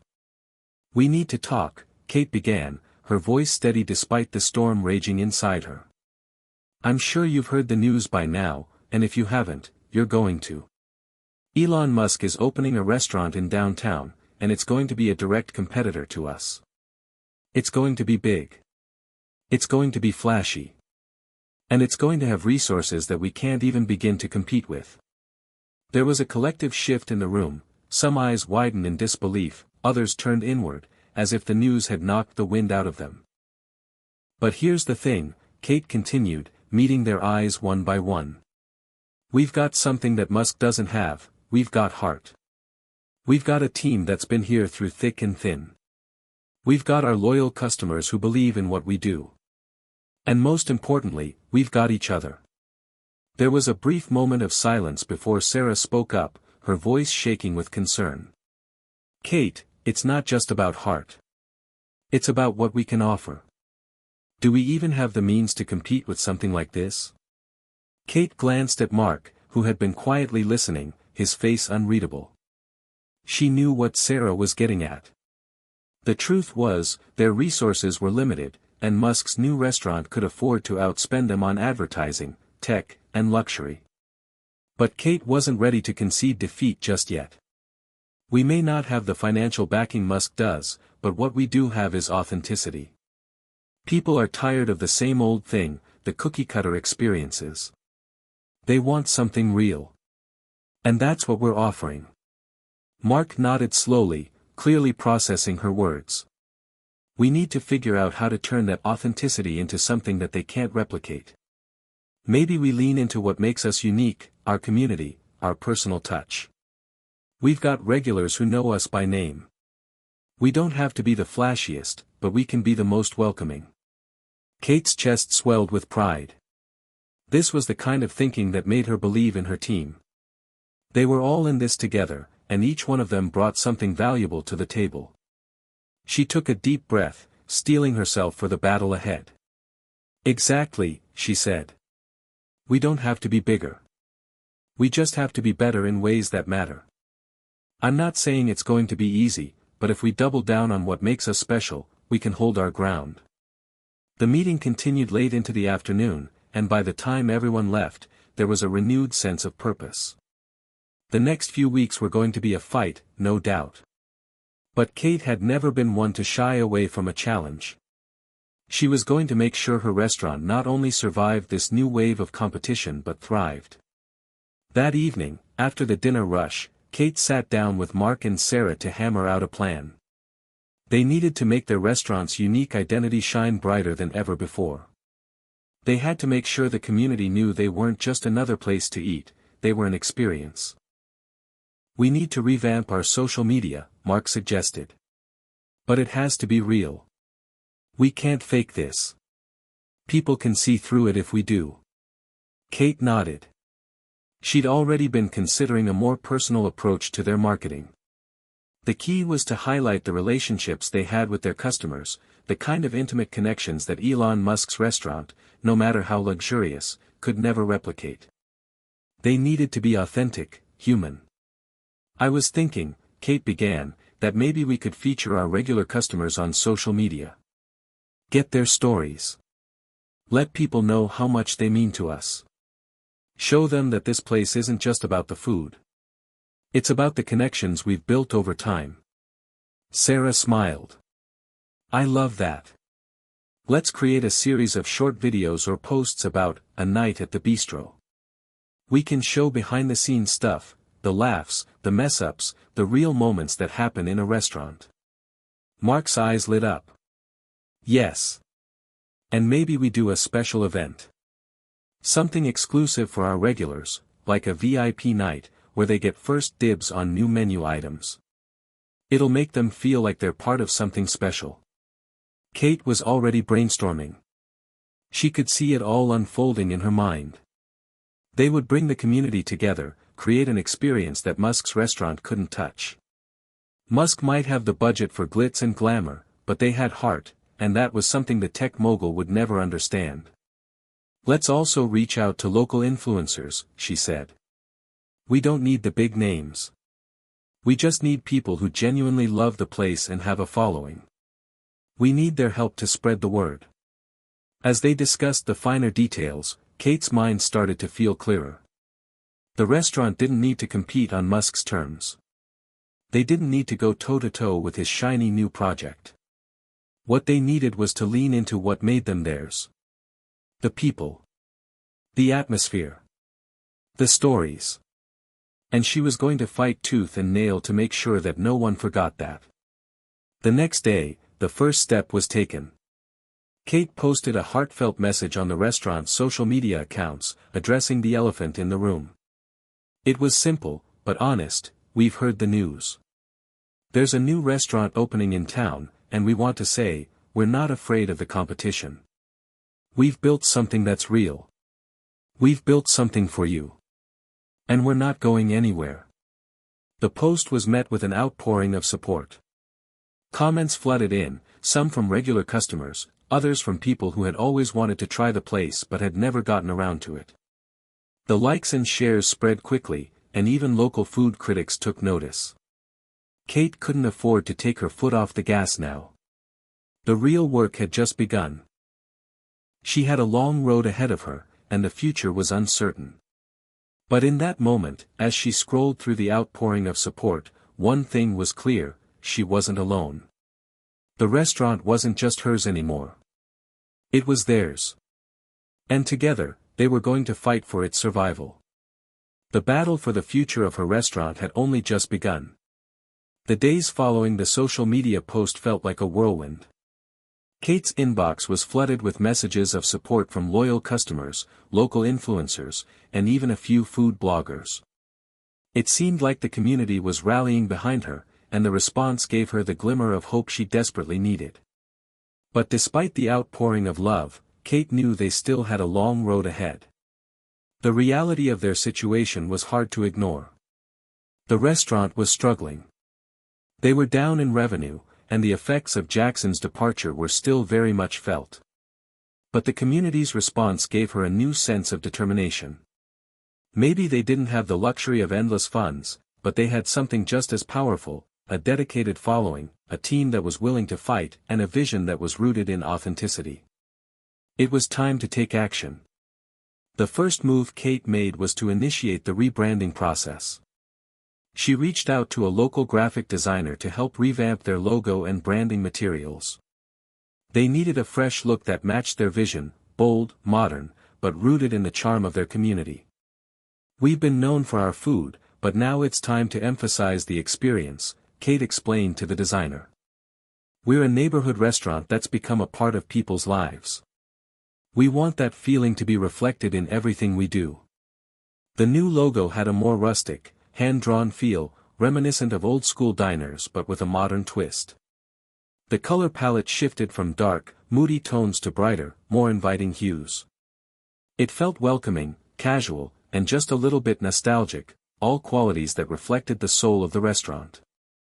Once the branding materials were in place, they began updating the website and social media pages, showcasing their commitment to community and the personal touches that made their restaurant unique. But the real work lay in creating memorable experiences that would keep people coming back. Kate, Mark, and Sarah quickly realized that if they were going to survive this, they needed to create something people couldn't find at any other restaurant, an experience that felt exclusive and intimate. They decided to host a VIP night for their most loyal customers. It was a risky move, but Kate felt it was worth it. I know it's going to be a stretch, Kate admitted to Mark and Sarah one evening as they discussed the details. But we need to make people feel like they're part of something bigger than just a meal. We need them to feel like they're part of a family, part of the story we're telling here. They put together an evening that combined fine dining with a personal touch. They invited their regulars and a select group of local influencers, offering them a sneak peek at new menu items that Kate had been working on. The restaurant was closed to the public that night, giving it an air of exclusivity that felt exciting, even for the staff. As the night approached, the staff was buzzing with anticipation. The kitchen was in overdrive, perfecting the new dishes, while the front of the house was preparing for the influx of guests. Kate couldn't help but feel a flutter of nerves as the clock ticked closer to the start time. Would the VIP night be a success, or would it crash and burn? The restaurant looked stunning. The new logo was displayed proudly on the menu cards, and the lighting had been adjusted to create an intimate, cozy atmosphere. The candles on each table flickered gently, and the scent of freshly baked bread filled the air. Everything felt right. When the guests began to arrive, Kate felt the weight of the moment. This was their chance to show everyone just how much they cared about the people who had supported them.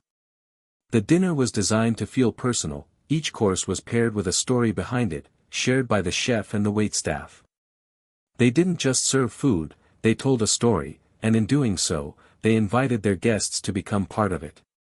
Kate welcomed each guest personally, thanking them for their support. Some of them were regulars, others were influencers she had invited. There was an unmistakable warmth in the air as guests were seated, and the staff worked seamlessly to ensure everything went off without a hitch. As the night wore on, Kate was filled with a sense of pride. She could see the connection between the guests and the restaurant, the genuine smiles, the laughter, the conversations about old memories and new adventures. It was everything she had dreamed of when she first opened the doors to the restaurant years ago. At the end of the night, Kate stood in front of the room, her heart full as she prepared to address the guests. "Thank you all for being here tonight," she began, her voice steady despite the emotion bubbling inside her.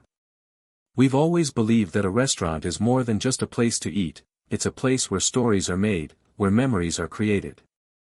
And I truly believe that what we've built here is something special.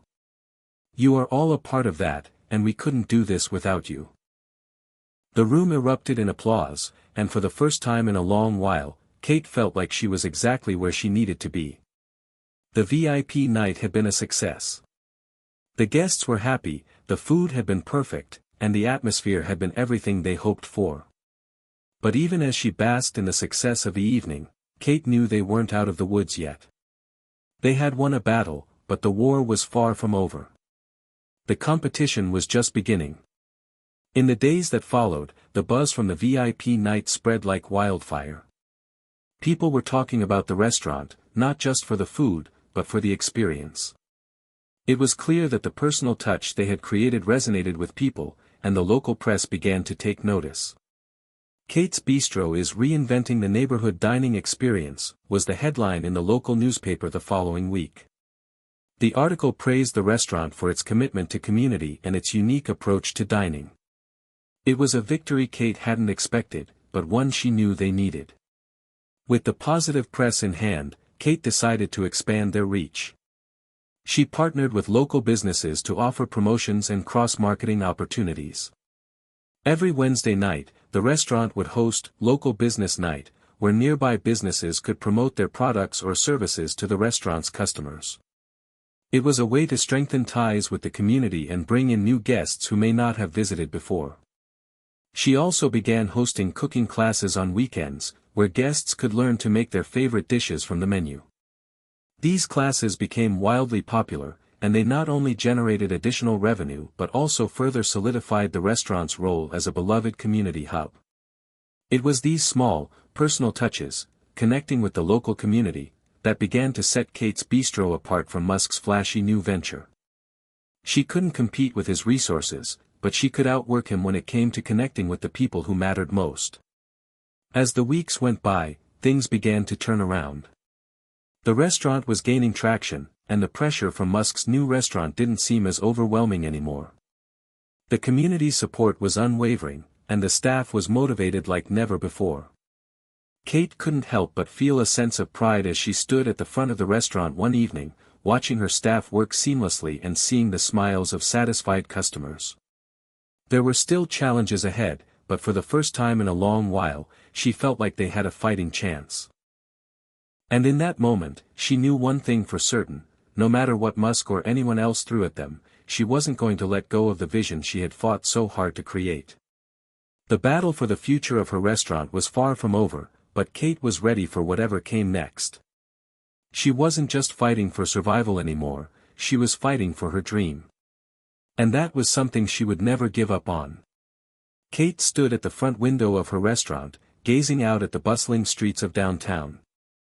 The city had always been full of life, but now it felt like the stakes were higher. Elon Musk's restaurant, Mars Bistro, had officially opened its doors 2 weeks ago, and the buzz surrounding it was electric. There were lines out the door, influencers sharing videos of their experiences, and people talking about it constantly on social media. But Kate wasn't afraid, at least, she didn't want to be. She'd fought so hard to get where she was, and now was no time to back down. Mars Bistro might have all the glamour and cutting-edge technology, but what did they really offer? Fancy gadgets and an automated dining experience? That wasn't what made a restaurant special. What made a restaurant special was heart, and she had that in spades. Still, the reality was undeniable. Musk's venture wasn't going anywhere. The competition was real, and it was fierce. The luxury restaurant, with its state-of-the-art kitchen, robot waitstaff, and sleek, futuristic design, was pulling in crowds left and right. Reviews were glowing, but some of the feedback Kate heard whispered among the crowds was less than flattering.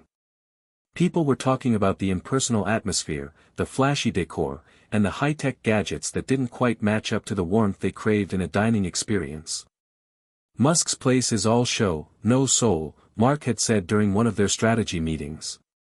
Yeah, they've got the tech and the name, but there's no connection to the food or the people. It's like eating in a spaceship. It's fun, but it's not real. Kate wasn't sure if that was the truth. But she could see what Mark meant. Musk's restaurant might be a marvel of technology, but it lacked the personal touch she had worked so hard to cultivate at her bistro.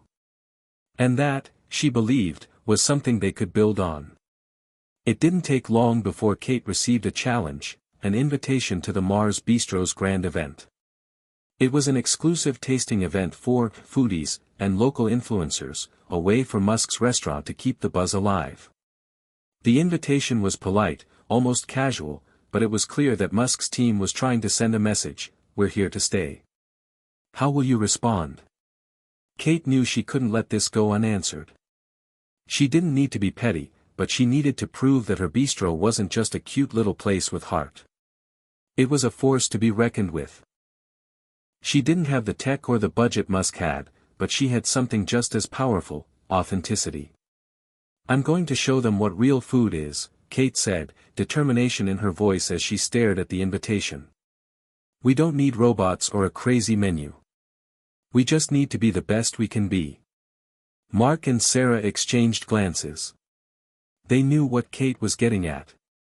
This wasn't just a marketing stunt, it was personal.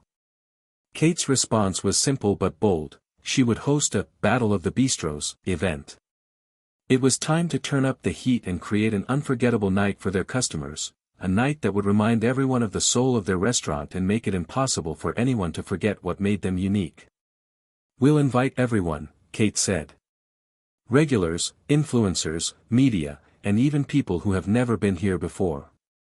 We'll show them that there's a better way to experience dining, one that's about connection, authenticity, and flavor. No gimmicks. It was a risk, but it was the right move. Musk's restaurant may have been sleek and shiny, but Kate's bistro had heart, and that was a message worth sharing. As the night of the event approached, Kate could feel the excitement and nervous energy building. She and the team had put everything into this night. They created a new, exclusive menu featuring dishes that showcased their finest culinary skills. The idea was simple: let the food speak for itself. Sarah took charge of the front of house, ensuring that each guest felt like a VIP. Mark was in the kitchen, as always, refining each dish to perfection. The staff worked overtime to make sure every detail, from the lighting to the ambience, was spot on. The restaurant was buzzing with excitement as the first guests began to trickle in. The VIPs, influencers, and media representatives took their seats at tables dressed with fine linens and fresh flowers. The energy was palpable. Kate took a moment to step back and look at the room. There was no flashy technology here, no robots or digital menus, but what there was something far more powerful, a genuine connection between the staff, the food, and the people sitting at the tables. Mark came out of the kitchen to check in on Kate. "Everything's looking perfect. I think we've got this." Kate smiled, but her heart was racing. "Let's make this the best night they've ever had." As the evening went on, the guests raved about the food. The dishes were meticulously crafted, with each bite telling a story of fresh, locally sourced ingredients and culinary expertise. The atmosphere was warm and inviting, and the staff worked tirelessly to make sure every guest felt special. The Battle of the Bistros wasn't about the food alone, it was about the experience. Kate had created an atmosphere that celebrated the art of hospitality, and it was clear that her guests were loving every moment of it. As the final course was served, Kate stood up to make a speech. The room fell silent as she addressed the crowd. "Thank you all for being here tonight," she said, her voice steady but filled with emotion. "We've worked hard to create something that feels like home, something that's about more than just food, but about connection, warmth, and community. Tonight is about celebrating what makes us who we are, real, authentic, and passionate about what we do." The applause was overwhelming. It wasn't just about the food, it was about the experience. Kate knew that this night had made a statement. It was a clear reminder that while technology and innovation were important, there was no substitute for the human touch. The day after the event, the buzz around the Battle of the Bistros was everywhere. Local food bloggers were writing glowing reviews, influencers were posting about the incredible night they'd had, and even the local press was taking notice. Kate's restaurant had gone toe-to-toe with Musk's Mars Bistro, and while they didn't have the same high-tech bells and whistles, they had something Musk couldn't replicate, a community that believed in them, a food experience that was crafted with care, and a staff that gave it their all. For the first time in weeks, Kate felt a sense of pride wash over her. This was the victory she needed. Musk's flashy, futuristic restaurant had gotten the crowds, but her bistro had gotten something far more valuable, the hearts of the people. As the days went by, the reservations at Kate's Bistro soared. The restaurant had become the talk of the town. People were eager to return for the warmth, the atmosphere, and, of course, the food. Kate's gamble had paid off, but she knew the fight wasn't over. The road ahead was still filled with challenges, but she was more confident than ever that her restaurant had what it took to endure. Musk's venture might have been a symbol of the future, but Kate's Bistro was a celebration of the present, a reminder that sometimes, the most important thing in life isn't the technology you use, but the relationships you build. And with that foundation, she knew her restaurant could survive anything. The battle had been won, but the war was far from over. Despite the triumphant buzz following the Battle of the Bistros event, Kate knew that she couldn't afford to rest on her laurels. As much as the local community rallied behind her, the stakes had never been higher. Musk's restaurant was still growing, and the media circus around it hadn't slowed down. There was no time for complacency. But something had shifted after that night, the tide was turning in their favor. The influx of new customers and the positive press gave Kate the momentum she needed, but she was careful not to let her excitement blind her.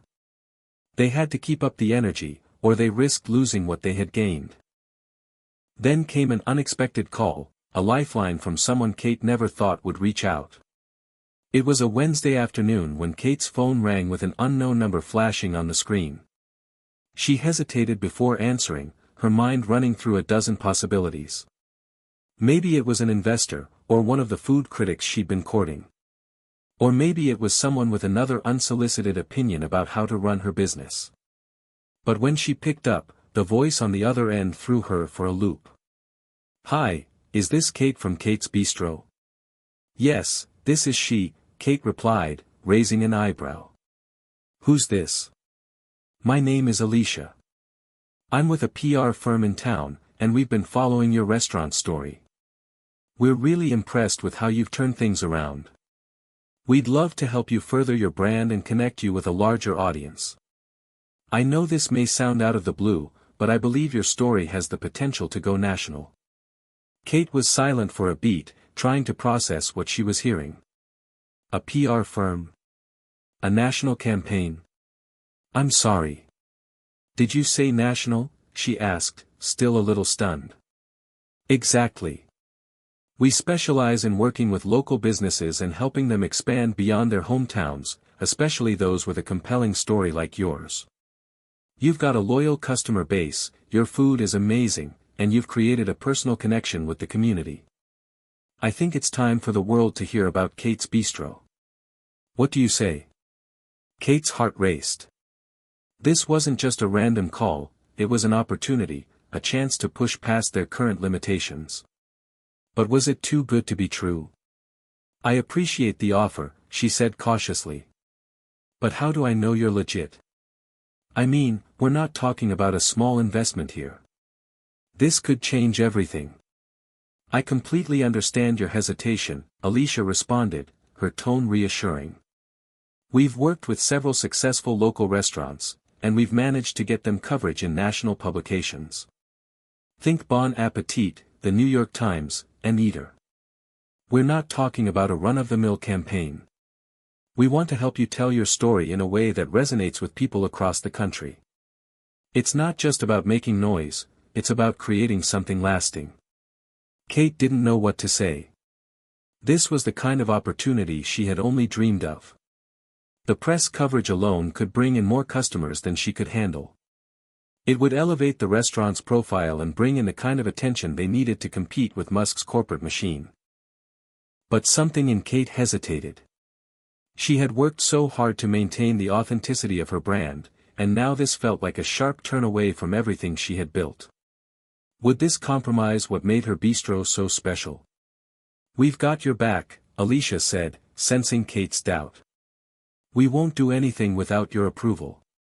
This would be a partnership, and we'd work with you every step of the way to ensure the campaign stays true to your vision.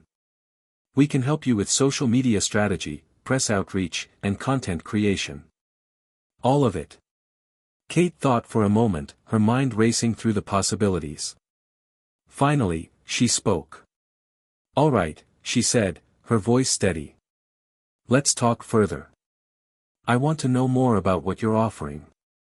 Over the next few days, Alicia came to the bistro to meet with Kate and the team in person. She brought along some examples of previous campaigns they had worked on, showing off the national media coverage they had garnered for their clients. Alicia was sharp, confident, and most importantly, passionate about Kate's story. "Your restaurant isn't just a place to eat," Alicia said as she spread out some materials on the table. "It's a community, a story of resilience and authenticity in the face of overwhelming competition. There's an emotional connection here that people want to be a part of, and we can help amplify that." Kate couldn't deny that Alicia had a point. There was something raw and real about her journey that people connected with.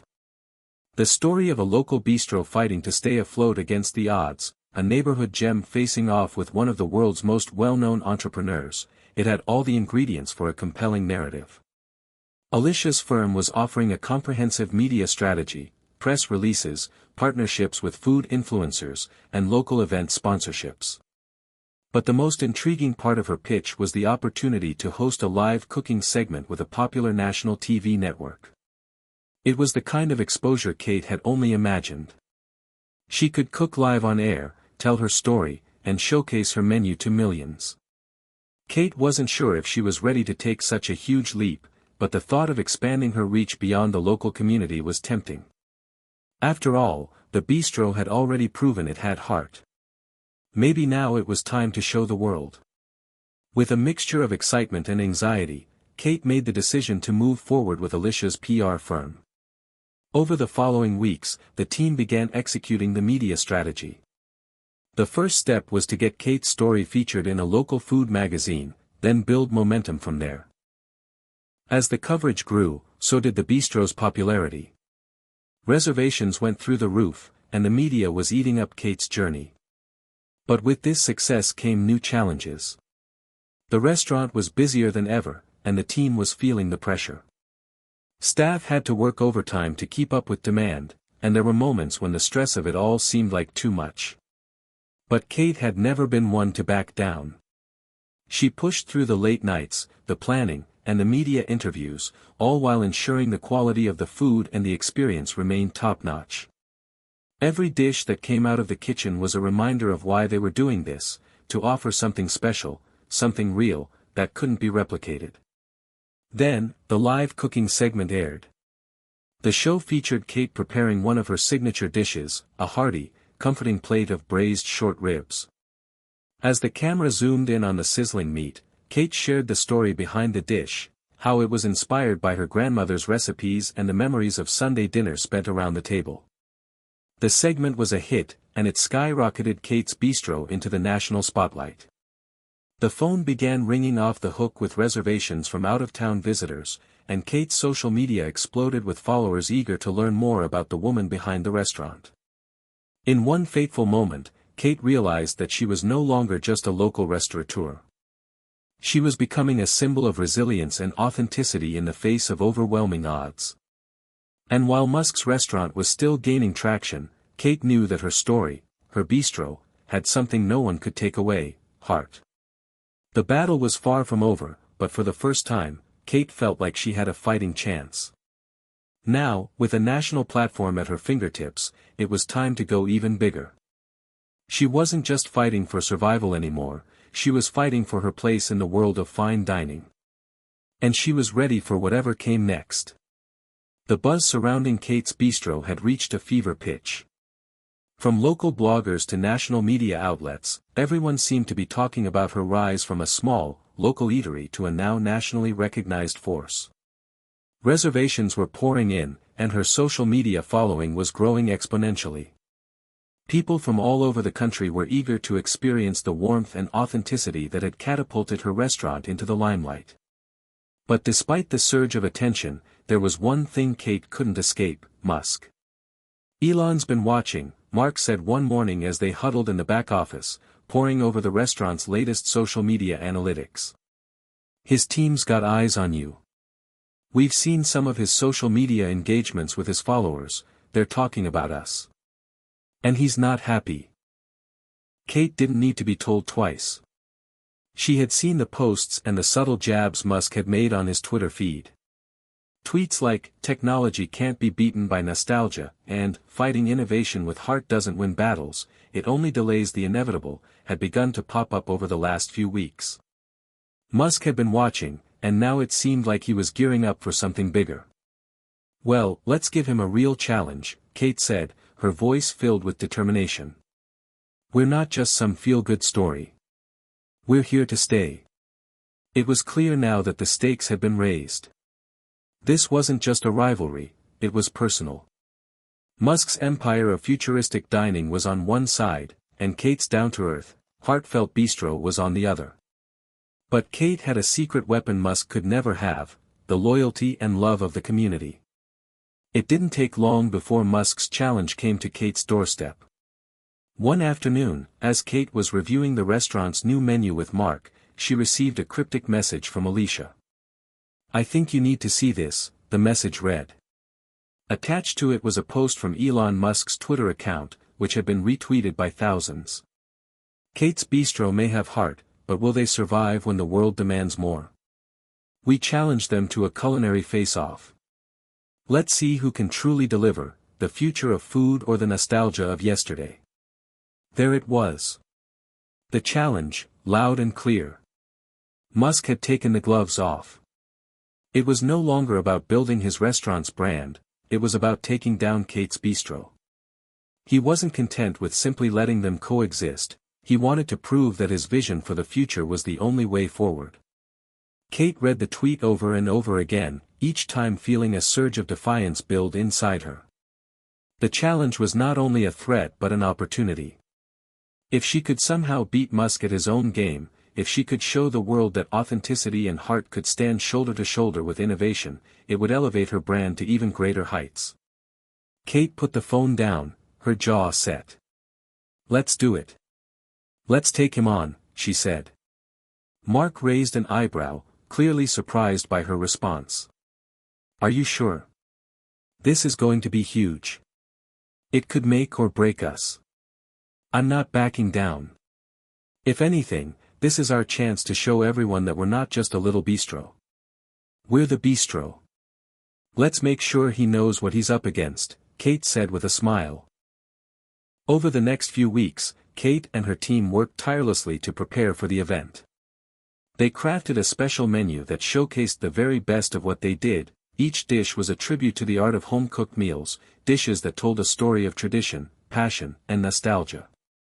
The event was set, a live-streamed cook-off, broadcasted on multiple platforms. It was going to be streamed on the largest food networks and Musk's own social media channels. The entire world would be watching. Kate knew this wasn't just about cooking. It was about making a statement. "Don't focus on trying to beat him at his own game," Mark told her one evening as they reviewed the logistics. "You have to be you. Show them what makes Kate's Bistro special. Be authentic. Be you." Sarah agreed, adding, "The future of food doesn't have to mean robots and high-tech gadgets. It can mean warmth, heart, and the love that goes into every dish. That's something they can't replicate." Kate nodded, the pressure of the moment settling in. They would show Musk that no amount of technology or futuristic gimmicks could replace the authenticity that came from creating food with love and care. The day of the live-streamed showdown arrived, and Kate's Bistro was buzzing with energy. The cameras were set up, the lights were positioned, and the staff was ready to serve. The entire restaurant had been transformed into a stage, and the atmosphere was tense but exciting. Musk's team arrived an hour before the event was set to begin, and it was clear they had brought their A-game. They had set up high-tech, state-of-the-art cooking equipment, complete with robotic arms and automated food preparation tools.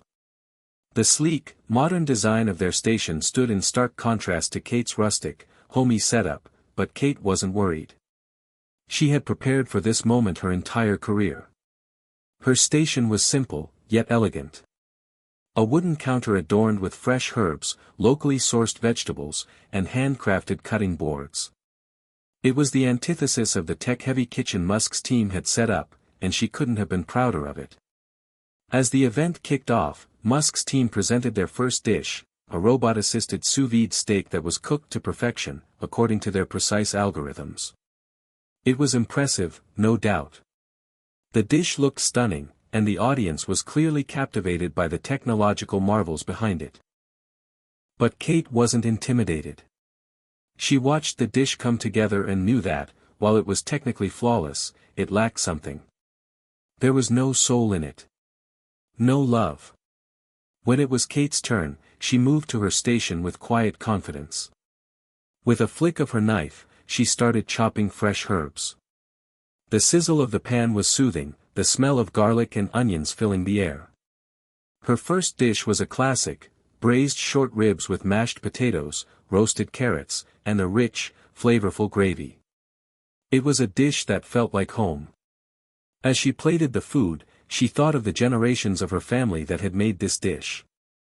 She thought of her grandmother, who had spent hours in the kitchen, teaching her how to make the perfect sauce. She thought of the community that had supported her every step of the way. This wasn't just a meal, it was a story. When the judges took their first bite, their expressions were immediate, smiles broke out on their faces, eyes widened in surprise. It wasn't just the taste, it was the emotion behind it. The comfort, the warmth, the nostalgia.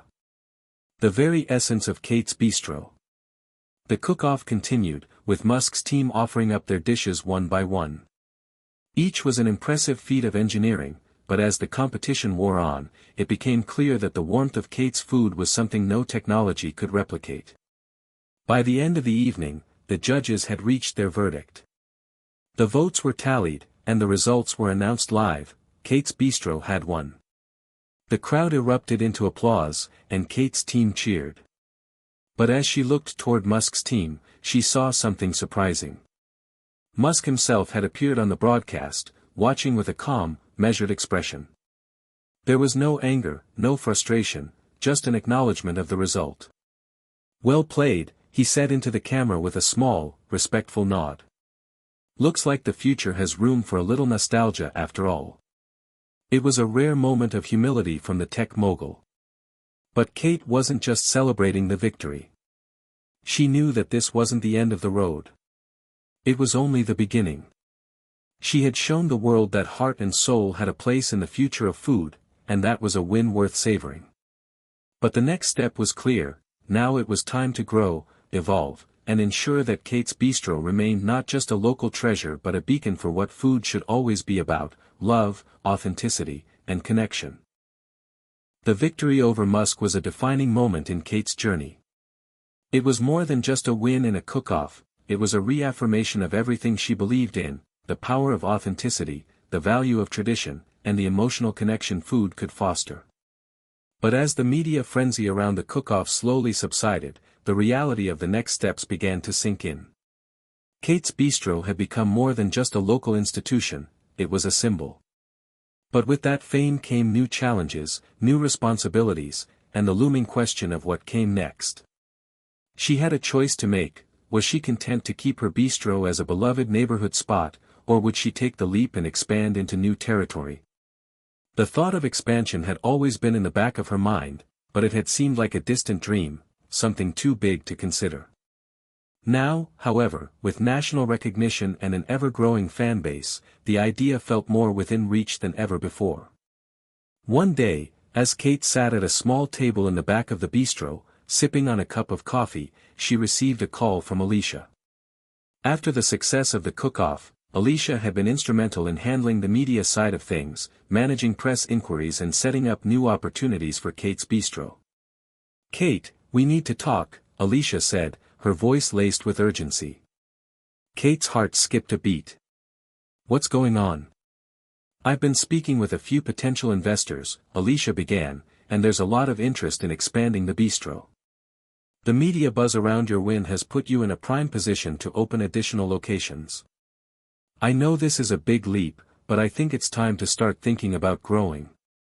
Kate leaned back in her chair, a mixture of excitement and hesitation building in her chest. Expanding was a huge decision. She didn't want to lose the personal touch that made Kate's Bistro special. The bistro was a reflection of her journey, her values, and her deep connection to the food she served. "I don't know, Alicia," Kate said slowly. "I don't want to change what we've built. I want to keep that personal touch. I don't want to become just another chain." "I get that," Alicia replied, her tone reassuring. "But this doesn't have to be like every other expansion. Think of it as an opportunity to take what's special about Kate's Bistro and share it with more people. We'd help you find investors who understand your vision and want to keep the integrity of the brand intact. And you can always remain involved at every level, ensuring the same quality and experience you've built here." Kate paused, considering Alicia's words. She knew there was a risk involved, but there was also potential for something incredible. This was her chance to take Kate's Bistro to new heights, to bring her vision to other cities, and to inspire even more people with her story. "I'll think about it," Kate said finally, her voice steady. "But I need to be sure this is the right step. I can't risk losing what we have here." "Of course," Alicia said. "Take your time. But just know that the world is watching. People are ready for Kate's Bistro on a larger scale." A few days later, Alicia arranged for a meeting with a group of potential investors. They were a mix of food industry professionals and entrepreneurs with a track record of successfully scaling local brands. They arrived at Kate's Bistro with notebooks and eager expressions, ready to discuss the future of the restaurant. Kate felt a surge of nervousness as she greeted them. She had never been one to focus on the business side of things, but this was different. This was about the future, not just of her restaurant but of her story and her brand. After the introductions, one of the investors, a woman named Jessica, spoke up. "Kate, we've all seen your story, and we're incredibly impressed with what you've built. We believe that with the right support, Kate's Bistro could thrive in other cities. We want to partner with you to scale the brand, but we need to know, what's your vision for the future?" Kate took a deep breath. This was the moment. The decision she made today would shape the trajectory of her career and her restaurant. "I've always believed that food isn't just about what's on the plate," Kate began, her voice calm but firm. "It's about connection, connection to the ingredients, connection to the people you're cooking for, and connection to the memories that food can evoke. That's what makes Kate's Bistro different. We don't just serve meals, we serve stories, emotions, and experiences."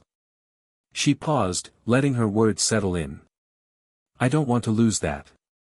I don't want to lose the heart of what we've built. So, if we expand, it's going to be with people who understand that. We'll grow, but we'll never compromise on the experience.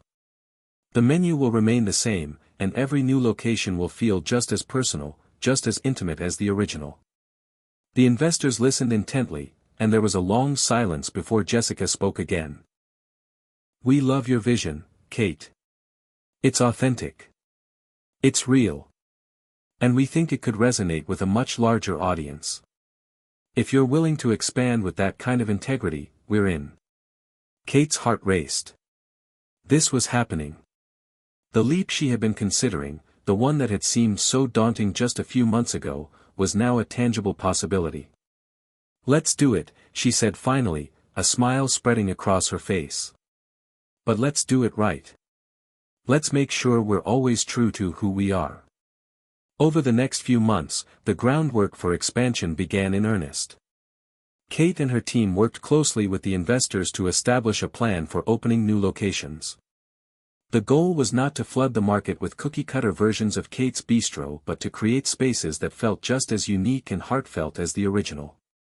The first expansion city was chosen, San Francisco, a vibrant, diverse food scene where Kate's story could thrive. The new location would be smaller than the flagship bistro but would retain the same warm, welcoming atmosphere that had made the original so special. But expanding brought its own set of challenges.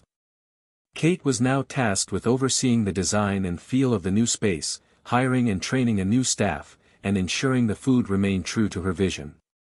She spent countless hours in meetings with architects, designers, and chefs, refining the concept and ensuring that every detail aligned with her brand. At the same time, she was still managing the original bistro. The pressure was mounting, and there were days when Kate felt overwhelmed by the sheer weight of it all. But she never lost sight of the reason she started this journey: to share her love of food with others, to create something real, and to connect with people. The night before the grand opening of the San Francisco location, Kate sat at her desk, staring at the photos of the new space. It was beautiful, modern but still warm, with touches of the original bistro's rustic charm. She could almost feel the energy of the new restaurant already. Tomorrow would be a new beginning. It wouldn't be easy, and there would be many more hurdles to overcome, but Kate knew she was ready. She had built something extraordinary from the ground up, and now she was taking it to the next level. Her journey was just beginning, and she was determined to make sure that wherever Kate's Bistro went, it would always remain a place where heart and authenticity were the secret ingredients. The future was bright, and Kate was ready to embrace it. The grand opening of the San Francisco location was a monumental day. For weeks, the anticipation had been building, and now the moment had finally arrived. The night before, Kate had stayed up late, going over every detail with Mark, Alicia, and the team.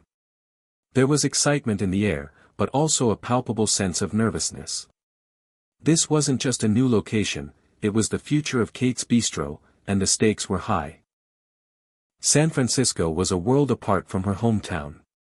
It was bustling, full of energy, and packed with foodies eager to discover the next big thing.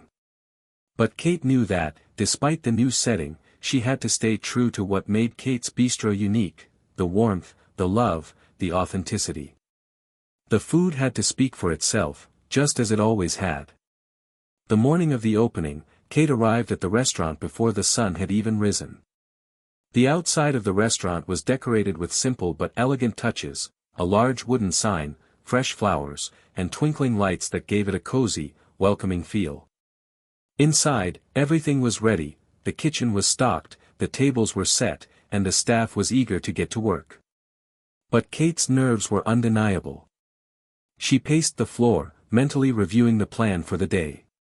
She knew that the press would be in attendance, along with a number of high-profile food critics. This was the moment that would determine whether or not Kate's Bistro could truly expand without losing its soul. "Are you ready for this?" Mark asked, stepping up beside her. Kate looked at him and smiled, though there was still a hint of uncertainty in her eyes. "I think so. I just want everything to go smoothly. I want to make sure this place feels like the original bistro, but I don't want to overwhelm people with too much. It's a fine balance." "You've got this," Mark said confidently. "You've always known how to make people feel at home. This space is just an extension of that." Kate nodded, taking a deep breath. "I hope you're right." The doors to the restaurant finally opened at 5 p.m. sharp, and the line of eager patrons began to wind around the block. The scent of freshly baked bread, simmering sauces, and sizzling dishes filled the air, adding to the sense of excitement. Kate's heart swelled with pride as she saw the diverse group of people, all buzzing with anticipation, waiting to experience the bistro for the first time. Inside, the atmosphere was electric. The bistro's warm, inviting interior was alive with conversation and laughter. The tables were full, the bar was busy, and the kitchen was running at full speed. Kate walked through the restaurant, greeting guests and making sure everything was running smoothly. Her staff was on top of things, just like the team back home. The connection she had built with each of them was something she'd carried over to this new location. As the night wore on, the positive reviews started to trickle in. Customers were raving about the food, the same braised short ribs, the same crispy Brussels sprouts, the same creamy mashed potatoes that had made Kate's Bistro famous. The critics were impressed, the guests were satisfied, and the energy was contagious. By the time the night came to an end, Kate was exhausted but elated. She stood at the front of the restaurant, looking out over the sea of empty tables, listening to the hum of satisfied voices as the last few guests trickled out. "We did it," Mark said, giving her a pat on the back. Kate smiled, her heart full. "Yeah, we did." But as the restaurant emptied out and the staff began cleaning up, Kate couldn't shake the feeling that this was only the beginning.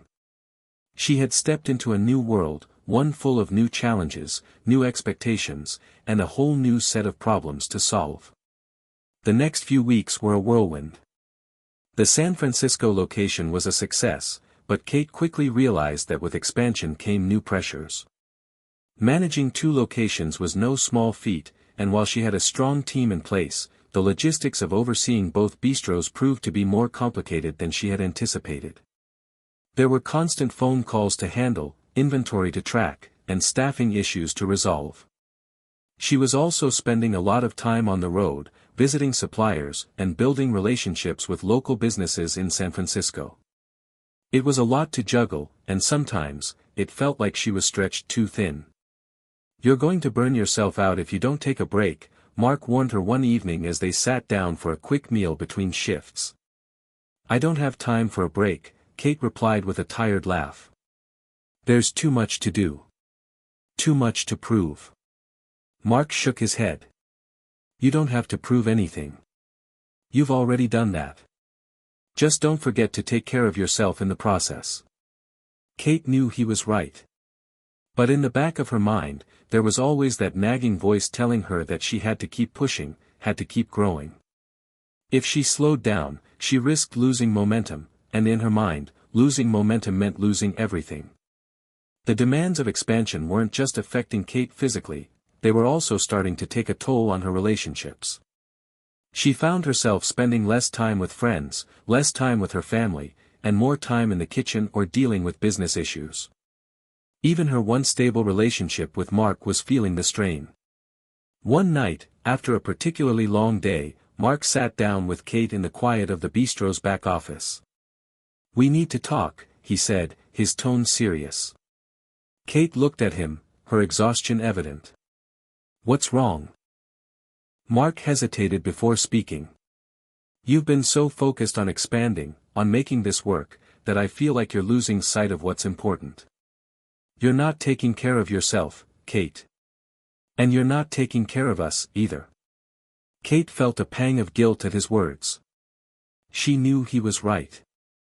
She had been so wrapped up in the expansion and proving herself that she hadn't realized how much she was neglecting the people who mattered most. I know, she said quietly. I've been so caught up in making this work that I haven't stopped to breathe. But I don't know how to slow down now. Everything's moving so fast. Mark reached across the table and took her hand. You don't have to do this alone. We're in this together. You have a team that supports you. Don't forget that. Kate looked at him, grateful for his patience. It was in moments like these that she was reminded of what truly mattered, the relationships, the people who had been with her from the beginning. She couldn't let herself lose sight of that. The next few weeks were a turning point for Kate. She started to delegate more tasks to her trusted team members, allowing herself the space to focus on what was most important. She spent more time with Mark, reconnecting and rebuilding their relationship. She also made a conscious effort to slow down and enjoy the little moments, the early mornings in the kitchen, the laughter of her team, and the satisfaction of seeing happy customers. As for the San Francisco location, Kate decided to take a more hands-on approach. She set up regular visits, meeting with staff, training new hires, and ensuring that the atmosphere remained just as warm and inviting as it had been on the opening night. She wasn't just building a business, she was building a community, and that meant nurturing every aspect of the bistro. The bistro's success continued to grow, but Kate knew that true success wasn't measured by the number of locations or the size of her empire. It was measured by the impact she had on people's lives, the smiles, the conversations, the memories made around the table. As she stood at the front of her San Francisco bistro one evening, watching the sun set over the city, Kate felt a deep sense of contentment. The road ahead was still uncertain, but she knew one thing for sure: as long as she stayed true to her vision and her values, Kate's bistro would continue to thrive, no matter how far it expanded. This was just the beginning. As the months passed, Kate's bistro continued to thrive in both her hometown and San Francisco. The expansion had been a challenge, but it had also been the catalyst for new opportunities. The media buzz around the restaurant was relentless, and with each passing day, Kate found herself at the center of a growing movement, one that was about more than just food. It was about authenticity, about connection, and about pushing past the boundaries of what a small, local restaurant could achieve. The success of the San Francisco location proved that Kate's Bistro wasn't just a one-off, it was a brand that resonated with people, no matter where they were. But as she stood in the kitchen, preparing her famous pot roast for the evening's dinner rush, she realized that the more successful the bistro became, the more her personal life seemed to slip further out of focus. Mark had been her rock from the very beginning, but their relationship was starting to show cracks. He understood her passion for the bistro, but he also knew that it was consuming her in ways that weren't sustainable. They had started to argue more often, about her absence at family dinners, her late-night work sessions, and her inability to switch off when the restaurant closed. One night, as she stood in the dimly lit office of the San Francisco Bistro, scrolling through emails and scheduling meetings for the next few weeks, Mark called her. His voice was strained, and the words he said hit her harder than she expected. "We need to talk, Kate. I can't do this anymore. You're never here. You're always working, and I feel like I'm losing you." Kate's heart sank. She knew this was coming. She had seen the signs, the missed phone calls, the distant looks, the nights spent alone. She had tried to juggle everything, but the truth was, she was failing to balance it all. "I'm sorry, Mark," she said, her voice shaking. "I never meant to make you feel this way. I don't know how to stop. Everything feels like it's slipping away if I don't keep going." There was a long silence on the other end of the line before Mark responded, his voice softer now. "You don't have to do everything alone. You're not the only one who's invested in this. But I can't keep waiting for you to find time for us." Kate wiped away a tear, feeling the weight of the situation bearing down on her. She loved Mark, she always had. But in her quest to expand the bistro and prove herself, she had overlooked the very person who had been there for her when she had nothing. "I know, Mark. I know. I'm so sorry. I think we need some time apart," he said quietly. "Maybe that will give you the space to think about what really matters." Kate's heart broke as she heard the finality in his words. She had built this bistro from nothing, poured her heart and soul into it, but in the process, she had neglected the most important relationship in her life. Mark was right. She needed to find a balance, and if that meant stepping back from some of the demands of the restaurant, so be it. The days that followed were some of the hardest Kate had faced since she started this journey. Mark had moved out of their shared apartment, and although they had agreed to take some time apart, Kate couldn't help but feel the weight of his absence. The bistro was thriving, yes, but her personal life was in shambles. She couldn't keep pretending everything was fine when the cracks were so clearly visible. She spent a few days back at the original location, where everything had started. It felt like a small slice of home, familiar, comforting, and grounding. Sitting at a table in the corner, Kate watched as customers filled the seats, laughing and chatting over dinner. The place felt like a living, breathing entity, full of energy and life. She realized that this bistro wasn't just a business, it was a sanctuary, a place where people could come together and connect. That was when it hit her. She had been so focused on growing, on making Kate's bistro into something bigger, that she had forgotten the very essence of what made it so special. It wasn't about scaling. It wasn't about expansion. It was about creating moments where people felt valued, where they felt at home, where they could share a meal and connect on a deeper level. It was time for a shift in perspective. Kate decided to take a step back from the whirlwind of the expansion process and focus on the heart of her business. She wanted to return to what had worked so well in the beginning, a personal touch, a commitment to quality, and a dedication to creating an experience that was meaningful to her customers. The expansion would still continue, but she would no longer sacrifice her values, her relationships, or her peace of mind in the process. Kate knew she needed to make some changes. She started by talking to her investors about scaling back her involvement in the day-to-day operations of the San Francisco location. She trusted her team, and they had proven themselves capable. Now, it was time for her to focus on the bigger picture, on creating more locations that could carry her vision forward without losing the intimacy and authenticity of the original bistro. At the same time, she began to rebuild her relationship with Mark. They spent time talking, listening to each other, and re-establishing the connection that had first brought them together. Kate knew it would take time, but she was willing to put in the work. She had to find a way to prioritize both her career and her personal life, and that meant making tough choices. It wasn't easy. There were days when she questioned her decisions, when the pressures of expanding and maintaining a personal life felt overwhelming. But every time she took a step back and remembered why she started this journey in the first place, she found the strength to move forward. The first step was simple: she started showing up more for the people who mattered. She took Mark out for dinner, they went on long walks together, and she made time for the small moments that made their relationship special. She also started spending more time at the original bistro, where she could reconnect with her staff and the customers who had supported her from the beginning. Kate's bistro would continue to grow, but not at the expense of the things that made it truly great. She learned that success wasn't just about numbers, it was about impact. It was about creating a space where people felt seen and heard, where they could share meals, laughter, and memories. She had come a long way from the small bistro she had opened years ago. But in the end, it wasn't the expansion or the fame that mattered most. What mattered was the people, the team, the customers, and the relationships she had built along the way. Kate had built something special, and now she had to protect it, not just as a business, but as a reflection of who she was and what she stood for. The future was uncertain, but one thing was clear: Kate's bistro was about more than just food. It was about people, about stories, and about the connections that could change lives.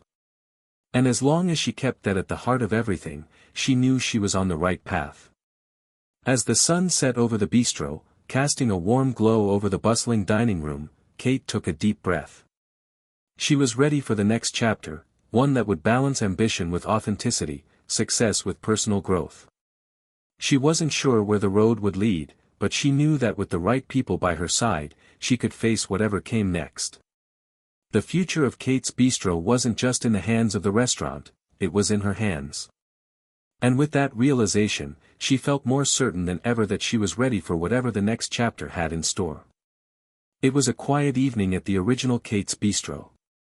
The familiar hum of conversation filled the air, and the comforting smell of freshly baked bread and simmering sauces surrounded Kate as she stood by the kitchen, watching her staff move efficiently through their tasks. This was where it all began, and despite the busy expansions, this space still felt like home. Her heart swelled with gratitude as she reflected on how far she had come. The last few months had been a whirlwind of growth and change. She had worked tirelessly to scale Kate's Bistro, expanding to San Francisco, meeting new challenges head-on, and dealing with the complicated balance between work and life. She had learned valuable lessons along the way, most importantly, that success didn't have to come at the cost of losing what really mattered: relationships, authenticity, and the deep sense of purpose she had when she first opened the doors of her bistro. But even though things had calmed down, she still felt that sense of urgency to keep moving forward. She knew there were still more opportunities, more cities, and more people to connect with. There was so much more she wanted to do. But right now, she was grateful for the stillness and the simple, unpretentious joy of serving a great meal to a table full of people who would leave with a full stomach and a smile. Mark had returned to her life, and the healing process had begun. They had spent weeks talking, understanding one another's needs, and rediscovering the bond that had once felt unbreakable. It was far from perfect, there were still hurdles to cross, but their foundation was solid again, grounded in mutual respect and a shared vision for the future. She realized that no matter how far she went, she couldn't do it without him. Together, they had built something extraordinary, and together, they would continue to shape what Kate's Bistro could become. One night, as Kate was reviewing the plans for a new location in Los Angeles, Mark approached her with a cup of coffee. He smiled at her, but there was something different in his eyes, a quiet understanding that hadn't been there before. "You know," he said, settling down beside her, "we've come a long way. It wasn't always easy, but we're here. Together." Kate looked up from her papers, meeting his gaze. "Yeah, it hasn't been easy. But we're still standing." Mark chuckled softly. "That's the thing about you, Kate. You don't stop. And when you decide something, there's no turning back. But I've always believed in you. I'm proud of what you've built." Kate smiled, feeling the warmth of his words. "I couldn't have done it without you, Mark. You've been my rock through all of this." He reached for her hand. "And I always will be." They sat in silence for a moment, the weight of everything they had accomplished together sinking in. This was their story, and it had only just begun. With Mark's support, Kate began to reframe her vision. It wasn't about expanding to every city or opening a new location in every corner of the world. It was about creating a lasting impact, a legacy that went beyond the physical bistros. She wanted to leave something meaningful behind, something that would inspire others to follow their own dreams and create a space for community and connection. Kate had always believed that food was more than just sustenance, it was an experience. The meals at Kate's Bistro were not just about the flavors or the ingredients, but about the shared moments, the stories exchanged over a meal, the memories created. She wanted to make sure her bistros continued to embody that spirit, no matter how many locations they had. Each new location would be an extension of that philosophy, ensuring that the people who walked through the door felt like family. It wasn't about doing more, it was about doing it right. And for Kate, that meant investing in people, building strong teams that shared her values, and creating a space where everyone, from customers to employees, felt like they mattered. She wanted to inspire a new generation of restaurateurs to think beyond profit and growth and focus on the people who made it all possible. The lessons she had learned were invaluable. Success wasn't about how big you could get, but about staying true to who you were. She didn't need to be everywhere to make an impact, she just needed to continue nurturing the places that mattered most, the ones that had a heart and soul. As the year came to a close, Kate stood at the front of her original bistro, watching the sunset through the windows. It was a beautiful, peaceful evening, and for the first time in a long time, she felt at ease. The bistro was thriving, but more importantly, she was thriving. She had found balance in her life again, and she was ready for whatever came next. Mark stood next to her, and together, they watched the streets of their town fill with the soft light of evening. It was the perfect moment of reflection, of closure, and of new beginnings. "I think it's time for a new chapter," Kate said softly, taking a deep breath. "One where we focus on what truly matters, not just the next big thing." Mark smiled, wrapping his arm around her. "And I'll be here, every step of the way." Kate looked at him, feeling a surge of love and gratitude. She had built something extraordinary, something that was bigger than herself. And now, with the right people by her side, she was ready to make the next move. Not for the sake of success, but for the sake of creating something that mattered, a legacy of connection, compassion, and community. The bistro was more than just a restaurant. It was a home, a place of belonging. And as long as Kate kept her heart in it, that's exactly what it would remain. As the doors to Kate's bistro closed for the night, Kate stood outside, taking a moment to reflect. She knew the road ahead would have its challenges, but she also knew she was ready. With her vision clear and her team behind her, Kate was prepared to face whatever the future held. The next chapter of Kate's bistro wasn't just about food.